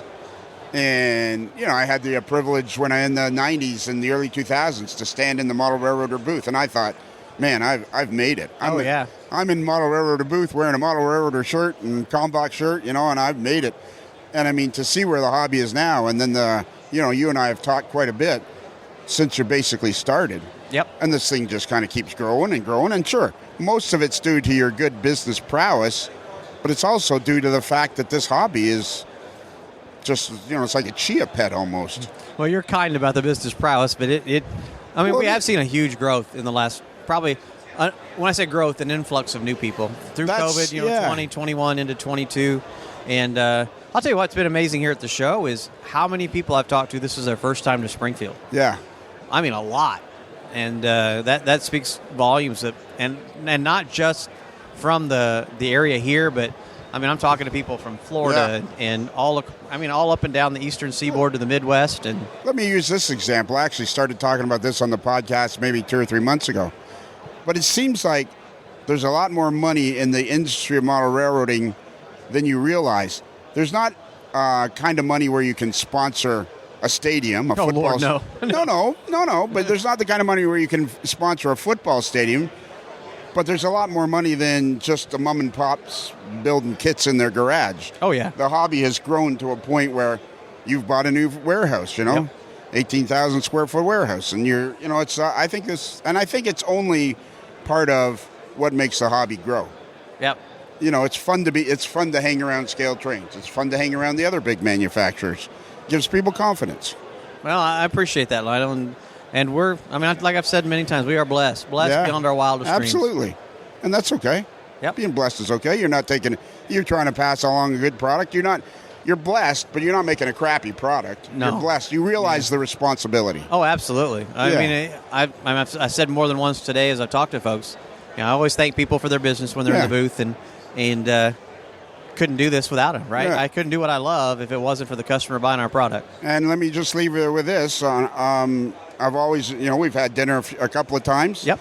And I've always enjoyed the fact that you're considerably shorter than me. Well, man, thanks for pointing that out, and that makes me feel good. They told me they were going to give me a life-size scaled Shane cutout to put in the booth. Yeah. They're like, it'll be about 3 foot tall. I'm like, thanks a lot. Yeah. Love my guys. Yeah. I see you're working out, too. Yeah. Yep. Every day. Well, are we not having fun? Oh, yeah. Are we not having fun whenever we do these interviews and stuff? It's always a good time. It's always a good time. It's nice not to, we talk a little product, but it's kind of more like what's going on in the world. That's right. And that's why I think the podcast is so successful, is because you can only talk about ballast and track so many times. That's right. I think this S-Scale stuff is cool. Let's just walk over here and look at this before we go. This stuff is cool. And I mean, it's pretty high detail, too. Yeah, S-Helper made a great product, and separate grabs and separate parts for the brake rigging. You're looking at scale wheels or the high rail wheels, scale coupler or the high rail coupler. Depends That's on the key, version. That's the key. I'm looking at one here. I'm side by side. There's one with the high rail and then one with scale, and that's beautiful. That one was scale. Yeah, and then take a look at your flanges compared to the sizes. So. Yeah, I know. And now are you going to do the box car? Are you going to have it undecorated at all? Or Probably not, at least not to start. Maybe someday, but undecorated is a challenge in its own right. Yeah, I know. We've talked about that before. Yep. I find that has gone away from the hobby, which disappoints me, but because I'm from that era. Yeah. Where you bought a lot of undecorated stuff. All right, I'm going to go talk to that Drayton guy, because I've been dying to talk to him for years.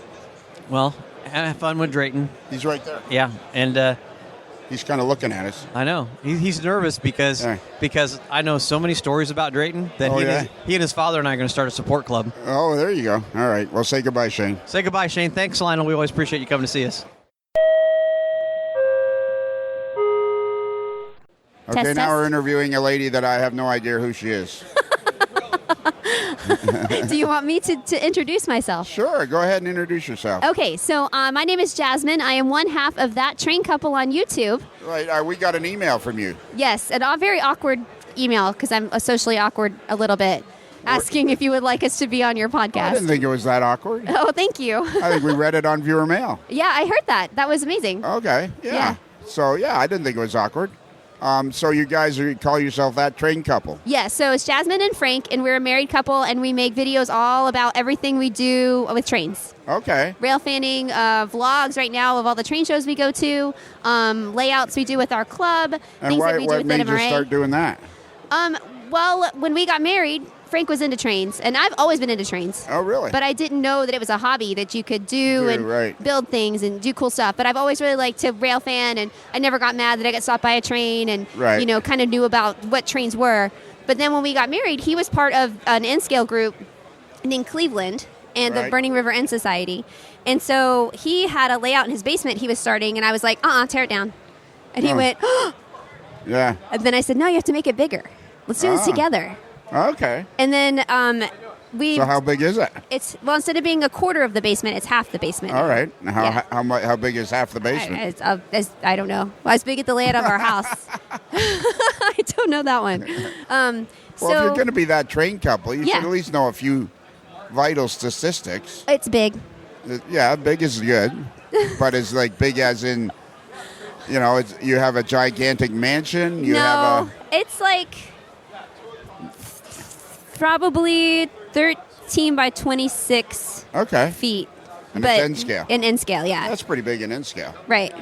We have plenty of room to do whatever we would like to do. Okay. So, and did you have some other kind of video channel before you started I this? did, yeah. So Frank and I actually met because we were YouTubers before. We do gaming videos for kids. Gaming videos for kids? Yeah, okay. so I play Roblox, he plays Minecraft, and I have 200,000 subscribers on my gaming channel. Oh, and that's still going, is it? Yeah, kind of. I don't do it as much because I've changed to doing the train channel instead. Okay.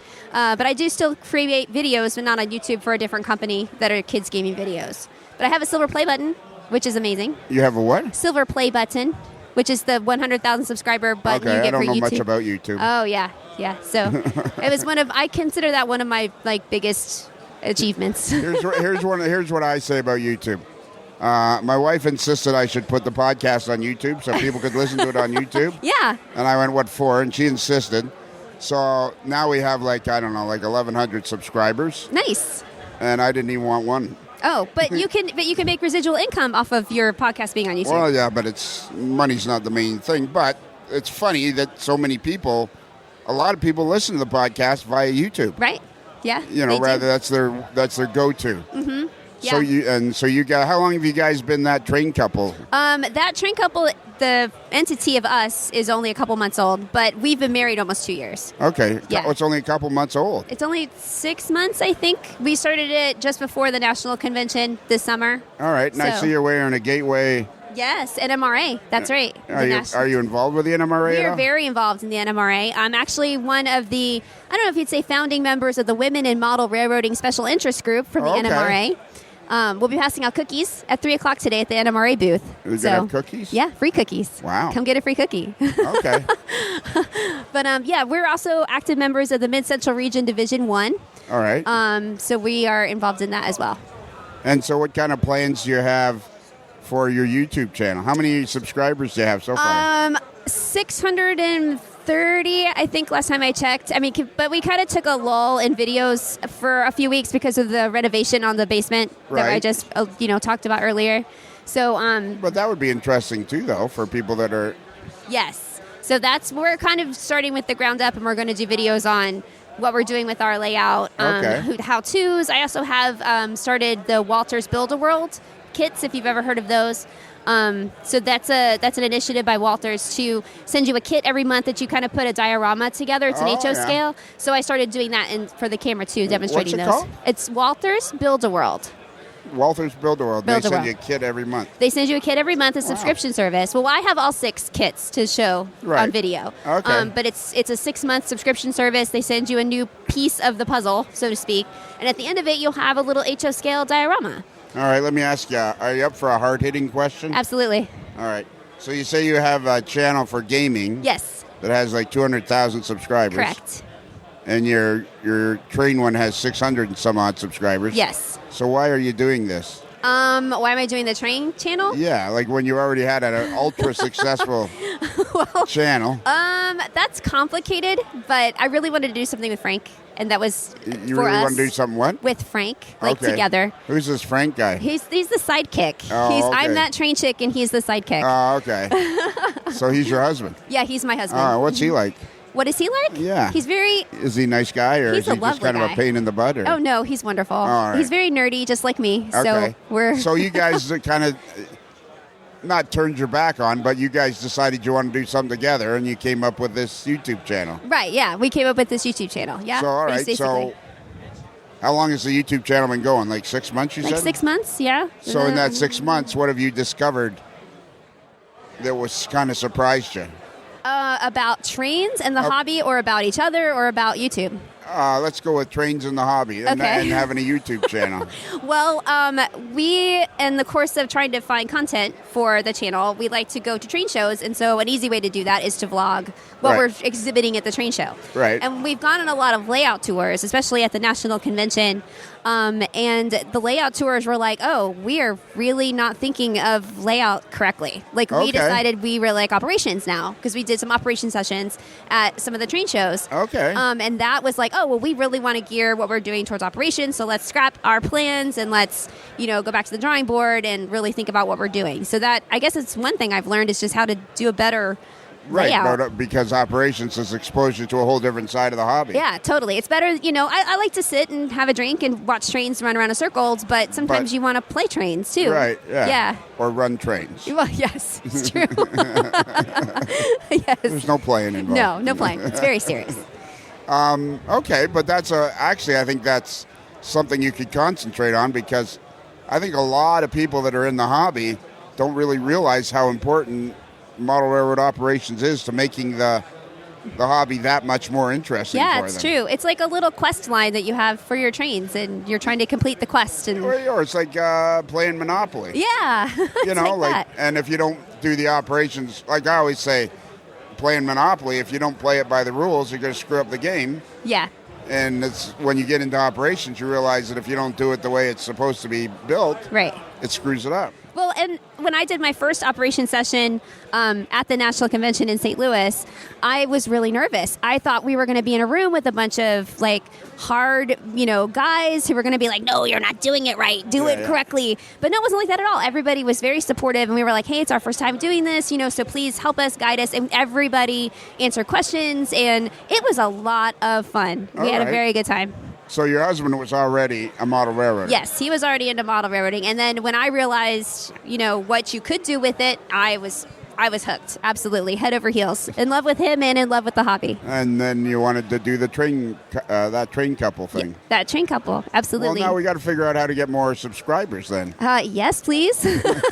So, all right, what's the YouTube channel's called? That Train Couple. Yes. All right. Yeah, and you'll see us in our little selfie. That's our icon. Right. So we'll send everybody to That Train Couple, and we'll see how many more. That'd be great. And my other personal brand is, of course, to bring to the forefront women in model railroading. We don't see a lot of girls doing that, and I'd really like to encourage girls to get into it and be courageous about it. Yeah. Well, and going along with that thought, what is it about the hobby you enjoy the most? I like scenery. I like making trees, and we just got a static grass thing that I really want to play with. The Walters Build a World, I did plaster rocks for the first time. Okay. So that was really fun playing with the plaster and just getting my fingers in it. And Frank's a big electronics guy. We also build the R2-D2 from Star Wars. So You build a what? R2-D2 from Star Wars. We have very expensive hobbies. Yeah. So how many hobbies you guys got going? Well, the train thing, YouTube. With model train stuff, YouTube, and he still does his Minecraft channel actively, and then we build the droids from Star Wars. Yeah, so those big ones. All right. So now what next thing we have to do is organize and get you a longer interview. But now we've met. Yes, that's so nice to meet you. And now you've been on the podcast. Right. And so make some interesting videos, and then we'll start talking about it. Thank you so much. I really appreciate it. And your first name was? Jasmine. Jasmine. Yeah, and he's Frank. And he's Frank. Jasmine and Frank. Correct. And your last name? Trochia.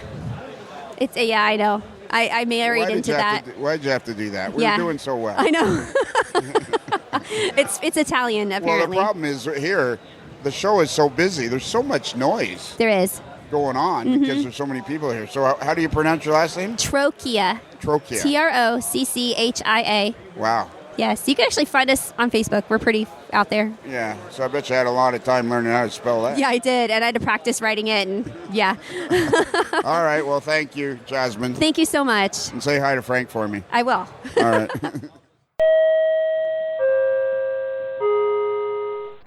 Is that working? Yeah, it's working. Say something else. I'll say something else. There you go. That's perfect. I always turn my volume down too much, but then I turn it up too much. It's very hard working. A lot of work being a world-famous podcaster. It's a small screen. Yeah, it is. It's a small screen, and it's a lot of work being a world-famous podcaster. The prescription sunglasses always come off, but the prescription glasses always hang from the shirt. Exactly. So I heard your name. What were you doing last night? By the way, we're talking to Stephen Atwell. Oh, I got a bone to pick with you, too. We're going to do it right on the air. Okay.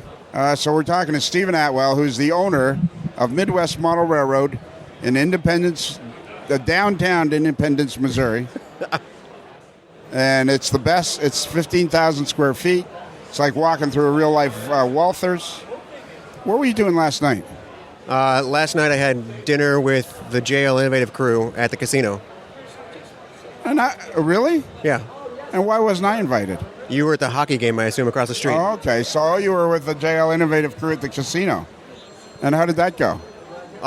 It went really well. It was dinner and continued to sit there for another 3 hours bullshitting about the industry. And were you trying to get a better price? No. We talked about packaging. We talked about barcodes. We talked about his rail cars. Yeah, and years from now you'll be able to say, boy, I remember those discussions we used to have. Those long discussions, those great times we used to have discussing barcodes. I continue to discuss barcodes with almost every manufacturer that doesn't have a barcode on their packaging. Because it makes it easier for you. Yeah, and do they not have barcodes on? JL has barcodes on all their stuff. JL puts legit barcodes, UPC, registered, pay monthly to style barcodes on everything, so they're internationally registered. And it's like, I don't even need that. I just need an inventory code. Right. It can match anything. It can be anything. We just want it on there.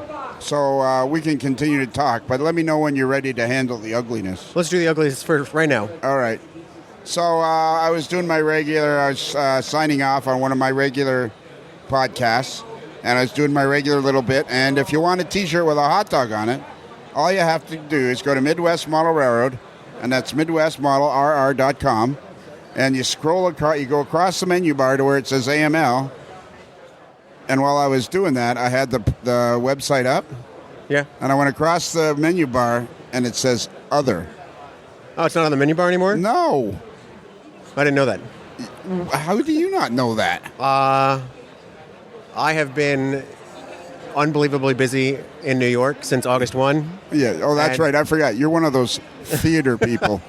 And so other people are stepping into new roles and doing their best at doing it. We will definitely take a look at it and see why what decision was made. All right. But I'll definitely be able to see a change in the future. Probably, yeah. Okay. So what have you seen at the show that's knocked your socks off? The number of people here. Yeah, busy today. It has been... I think they've gone from... In 2020, we had a good show. No show in 2021. Then they have a show in 2022. They managed to squeak it in, but they have the snowstorm of the century. So the worst show of all time. And now, here we are in 2023, and they're having one of the best shows ever. Yeah, 2022, there was space to walk, which I'm not a big fan of crowds, so I sort of loved that. Right. Which is ideal for living in New York, not liking crowds. This time I walked in the door at 10 o'clock and was immediately bombarded by shoulder-to-shoulder traffic. Yes. Which is great for the vendors, but for me personally, less than a stellar experience. So have you seen any product that you absolutely got to get into your store? I think, yes. Oh, crap. What is that? You can tell us. There's nobody listening. The laser cut people from Virginia. He makes... This is for a friend. I promise it's not... Laser cut people from Virginia. They make laser cut structures, stuff. Laser cut... what building were they in? They're in this building. They're right over here in the center. Oh, are they? They're Motrack models. Holy crap. All right. Motrack. I got to go check them out then. Are they new? No, they've been around at least 10 years probably. Okay. But as we expand our product line and offerings, you continue to expand the product line. We have continued to. We just a month ago added the entire product line of RS laser kits. We've always carried a few of their products, but literally had them export an Excel sheet. We filled it out and sent it back to them. What was that name? RS Laser. RS Labor? Laser. RS Laser. Okay.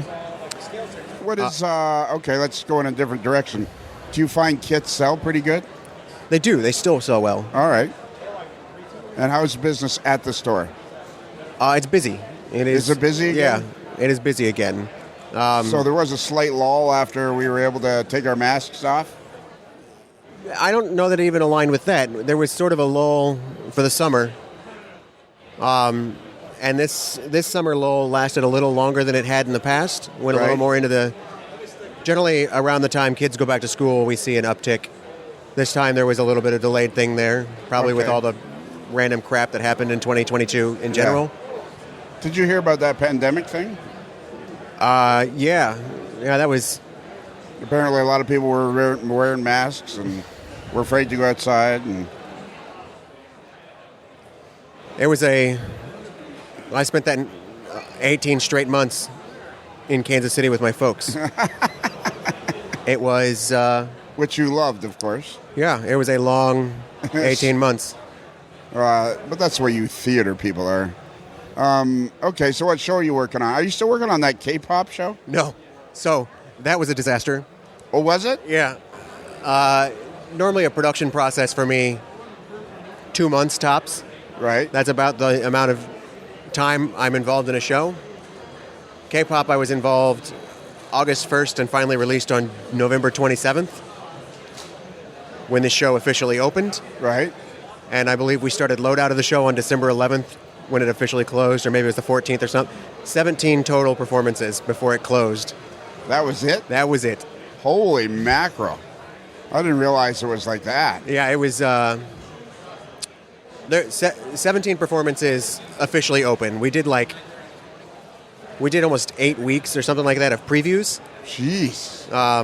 Where we were doing generally 6 shows a week during previews. Right. But yeah, I got sick right after we opened and had 5 days of high fever and stayed at home. Right. And then flew back to Kansas City and thinking, I'll spend a couple weeks in Kansas City. And I think I was there 3 days before my boss said, all right, I'll see you on Monday. We're taking it out. Holy crap. Man, that must have been a disaster of mega proportions. It is by far the largest flop I have ever been involved in. But yeah, I guess Korean hip-hop music isn't that popular after all. It was funny. The stage door game was hilariously busy. I could go up after the show when I went to leave, and I think there were more people on the sidewalk waiting to see the K-pop star. There were 4 legit K-pop idols in the show that came over from Korea to do the show. Right. I think there were more people at the stage door outside the show than were in the show. Than were at the show. Holy mackerel. So they knew those stars were in the show, but they just wanted to meet him at the stage door. Wow. That's interesting. That is fascinating stuff. That's what I love about this podcast, is talking to people about stuff other than trains that are, you still come back to the trains. Okay, so what's new at the store? What has changed at the store? Okay. We finally took the Christmas tree down last week. Oh, that's good. So that was late January. Yeah. So this store is getting busy again, and the guys are getting overwhelmed again, probably. We've added 3 new guys in the last 2 months. How many employees you got all together now? I think there's 11. Wow. Yeah, it's... We have goals that we set for ourselves, and one of them is the shipping thing. And so... Yeah, the shipping thing, that's huge. We staff appropriately for what we think... We staff appropriately to know that we can meet our goals. Right. Sometimes that means we have downtime at the store where people are doing random things, or some people will just, they have the option if they choose to leave early. They're more than, they can leave early. But yeah, we make sure that we hit that shipping thing. Right. So, we've got the staff there to deal with it. Well, it's always fun to talk to you on the air, Stephen. We'll have to do that again. We'll have to do another hobby chat. I still want to do that show where I get you and Chris Brimley and Lauren James together. Yeah, Lauren and I met this morning officially. Oh, really? That was first time? Yeah, and had a 45-minute conversation here on the floor. Oh, yeah? Talking about things. Can we eavesdrop at all? Eavesdrop a bit? Like, what was the conversation about? Mostly about how we got involved in the industry a bit. Sort of our ideas about the industry. Right. I think we view the industry very similar. Okay. I think have you given any more thought to manufacturing cars of your own? I keep talking to other people about it and trying to convince them to do it instead of me, so that I don't have to put the money up. Because your personal primary interest is N-Scale. Yeah. And I mean, I know Lauren has got all those cars he's got out there now. Yeah, because... So why don't you want to give it a shot? Everybody else seems to be doing it now. I think if I had more free time... Right. I would pursue it more, but I think the last time we talked was just before I got incredibly busy. It was just at the start of the K-pop thing. Yeah. So that second week of August something. Yeah. And then I pretty much haven't had time to come up for air since. I was going to take yesterday off from work. Right. When was the last time you were at the store? The first week of December for 4 days, I think. And when's the next time you're going back? Probably June or July. Really? Yeah. So you really have a good crew of guys at your line. I know your dad still works there. Yeah, we've got a couple of young guys who are really stepping up. That are, I'm hoping one of them to groom into a general manager of the store, right? And sort of take over as soon as he graduates college. That'd be cool. But yeah, we have a couple of young guys that are really stepping up. We've implemented some new stuff to make sure that our quality control of what goes in the box. Everyone has shipping problems occasionally. Yeah. Somebody's bound to get a wrong product occasionally. Occasionally, yeah. But we've implemented 2 new systems in the last month to cut down that it was already incredibly low, but I don't expect a 0 error rate, but I expect a smaller error rate than the 1% that we were at. We have a sole advertiser now, Rapido Trains. Yeah. You can go to rapidotrains.com. You can go to Midwest Model Railroad and buy Rapido Trains. That's where I was headed.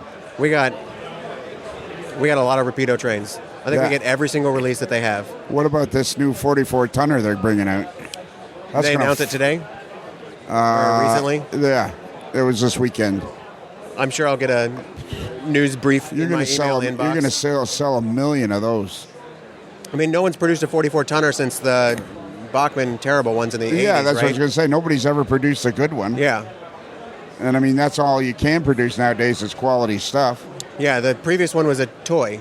Yeah. And, I mean, you put it up next to something today, and it really looks like a toy. Yeah.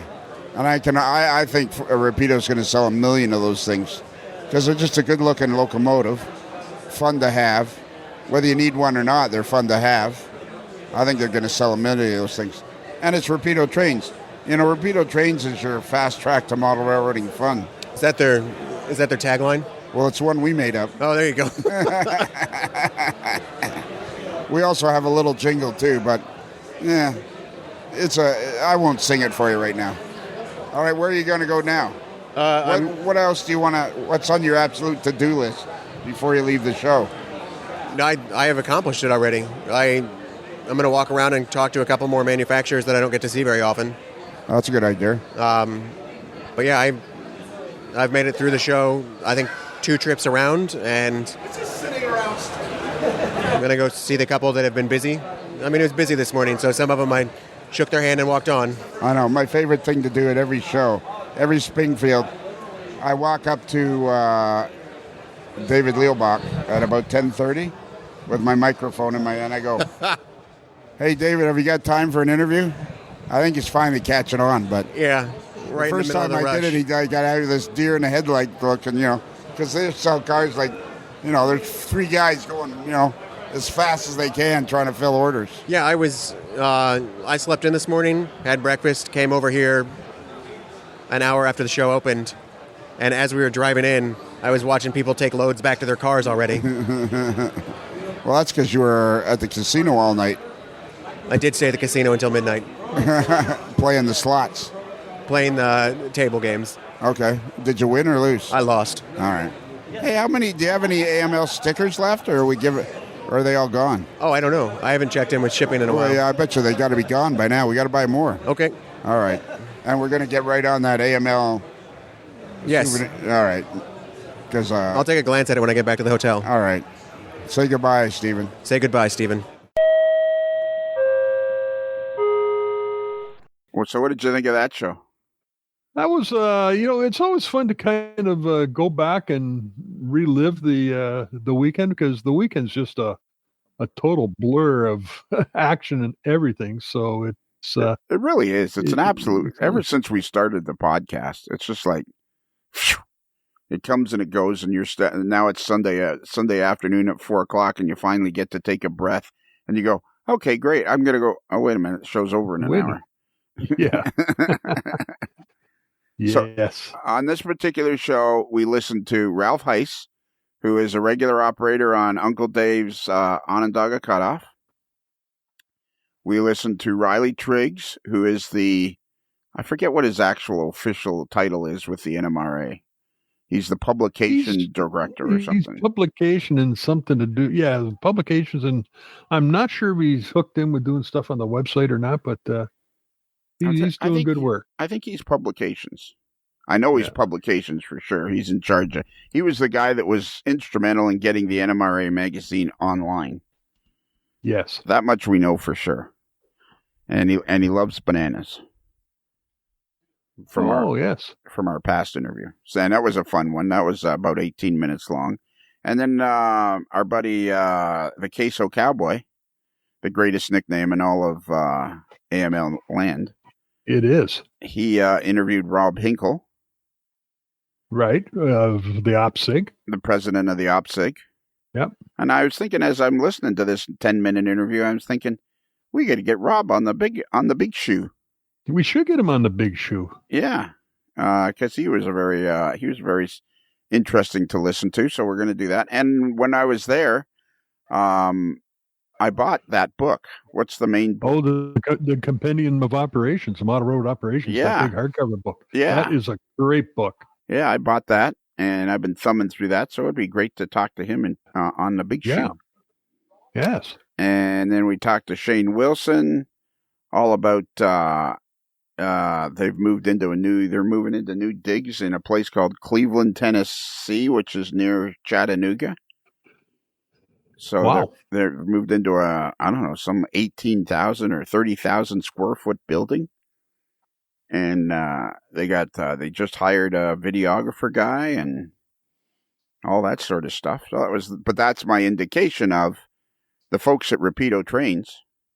Your fast track to model railroading fun. Have never ever since they've been advertising with us. Have never ever been involved in any end of the production of the podcast, and I take my hats off to those guys because they're very much.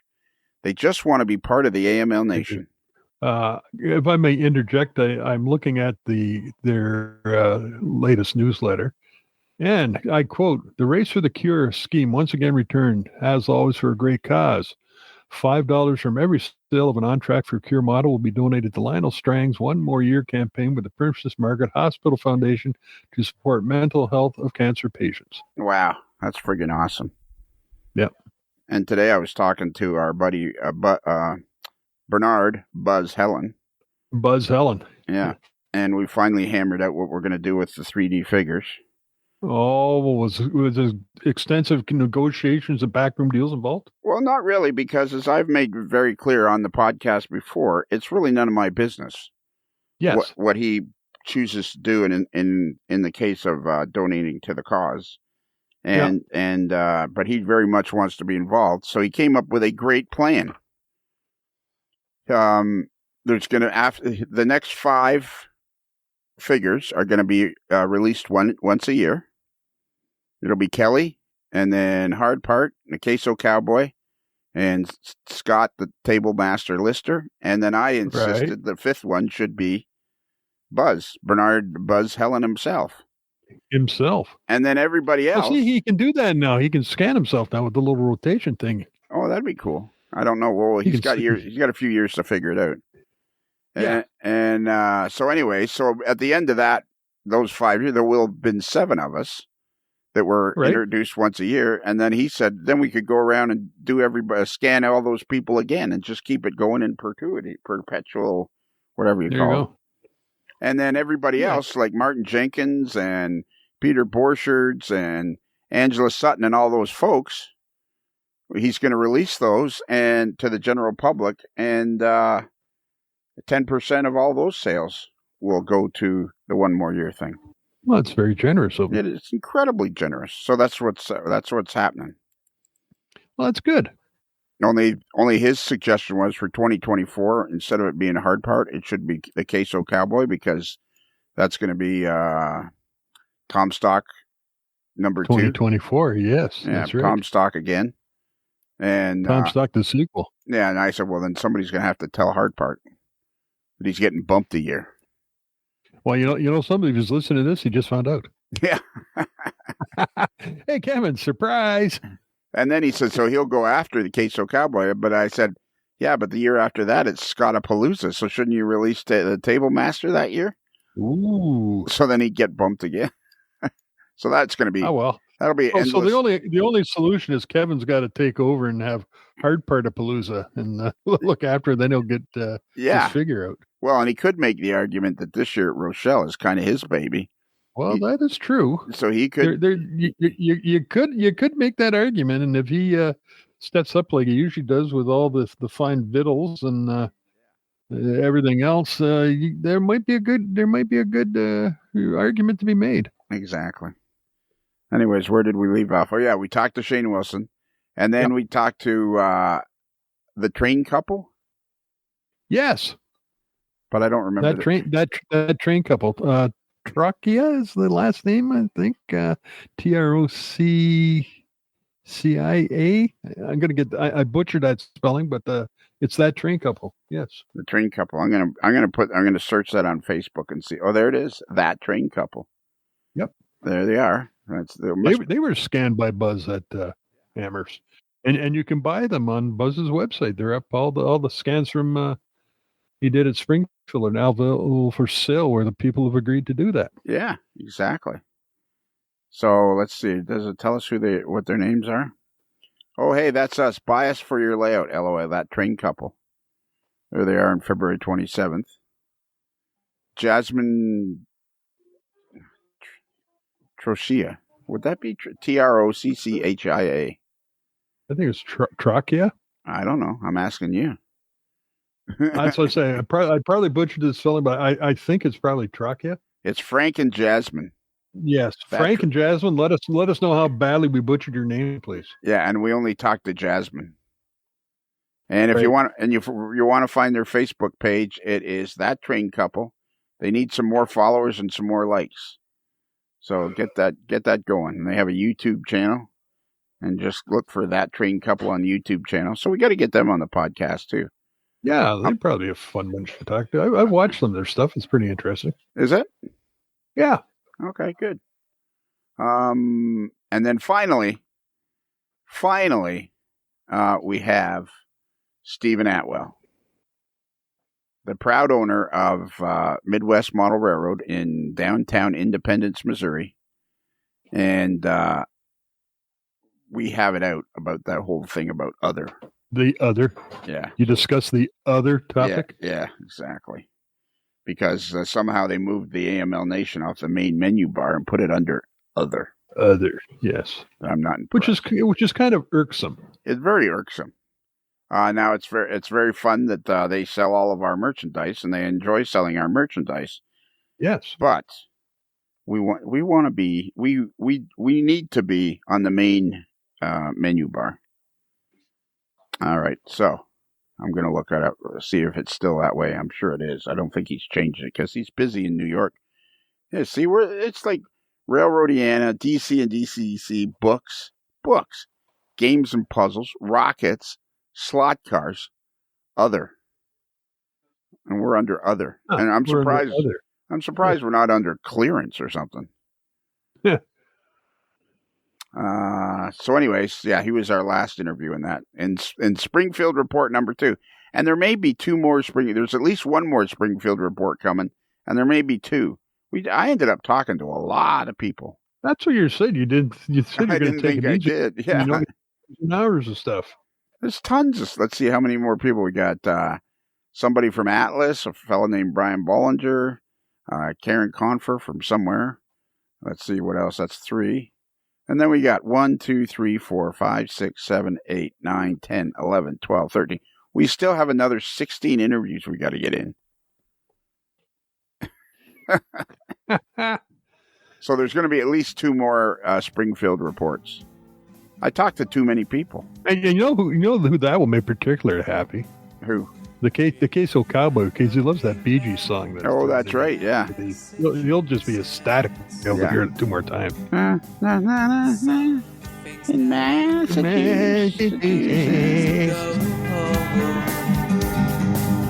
And the lights all went down in Massachusetts the day I left, standing on the road. All right. Can you give out our email address? Yes, our email address.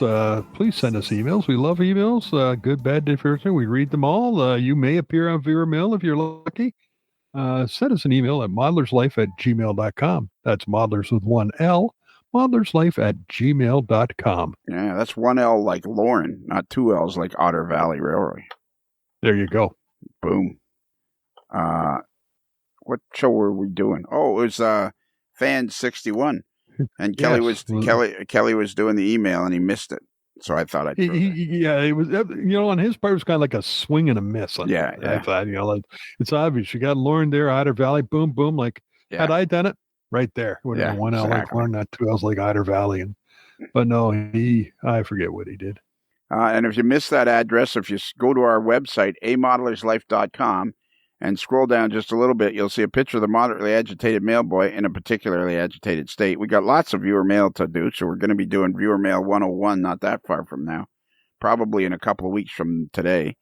And then also at amodelerslife.com, if you scroll down a bit, you'll see a link to Dave Abeley's Patreon page, but you'll also see a link to our Patreon page.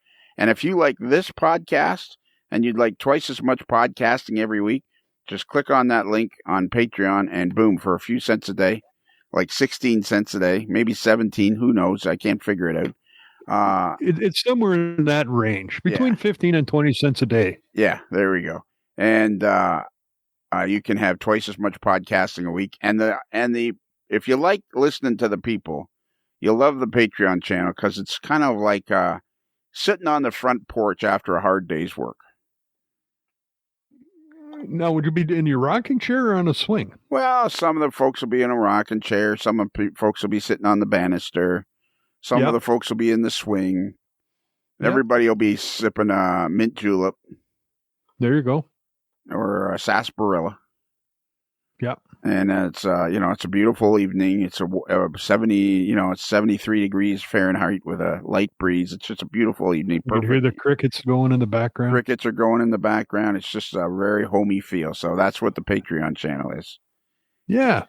And it's also, Kaylee Zhang calls it the Antics channel. What else do we need to tell them? I think that's it, isn't it? And if you go to Midwest Model Railroad and go to their website, which is midwestmodelrr.com, and scroll across the menu bar to Other. Yes. And click on Other.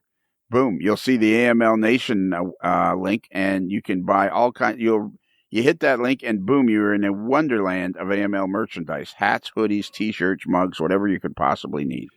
Including a T-shirt with a hot dog on it. And including a T-shirt with a hot dog on it. And a T-shirt with somebody sitting on a couch. Yeah. There are all kinds of stuff there. All right, that's it. I think we're done. I think we got it all covered. Okay. and now we'll go back to the game, see how our goalie's doing. Yes, see how many they're down now? Yeah. So are you ready? I'm ready.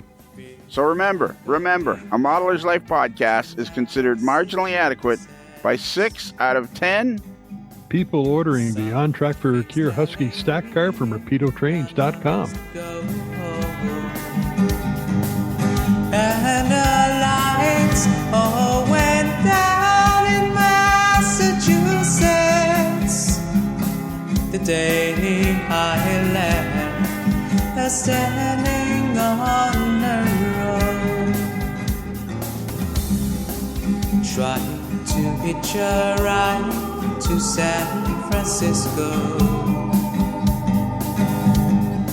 Got to do the things I got to do, and the lights all went down in Massachusetts. 4x4x4 car crushing action Saturday at the Spectrum. Burning motor coaches battle it out in the mud bog with special guest stars Heather Locklear and Knight Rider Car Kit. It's another Lincoln Homer.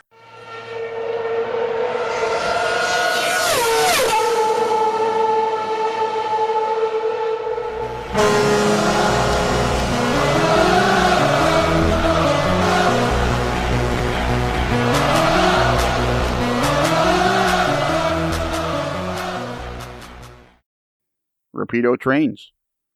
Your fast track to model railroading fun. Let's do that again because you cut out. I'll stick it at the end, very, very end. Rapido Trains. Okay. Your fast track to model railroading fun. We got to do it again because you went, As I was saying it. Rapido Trains. Your fast track to model railroading fun. Perfect. I already have a good one anyways, but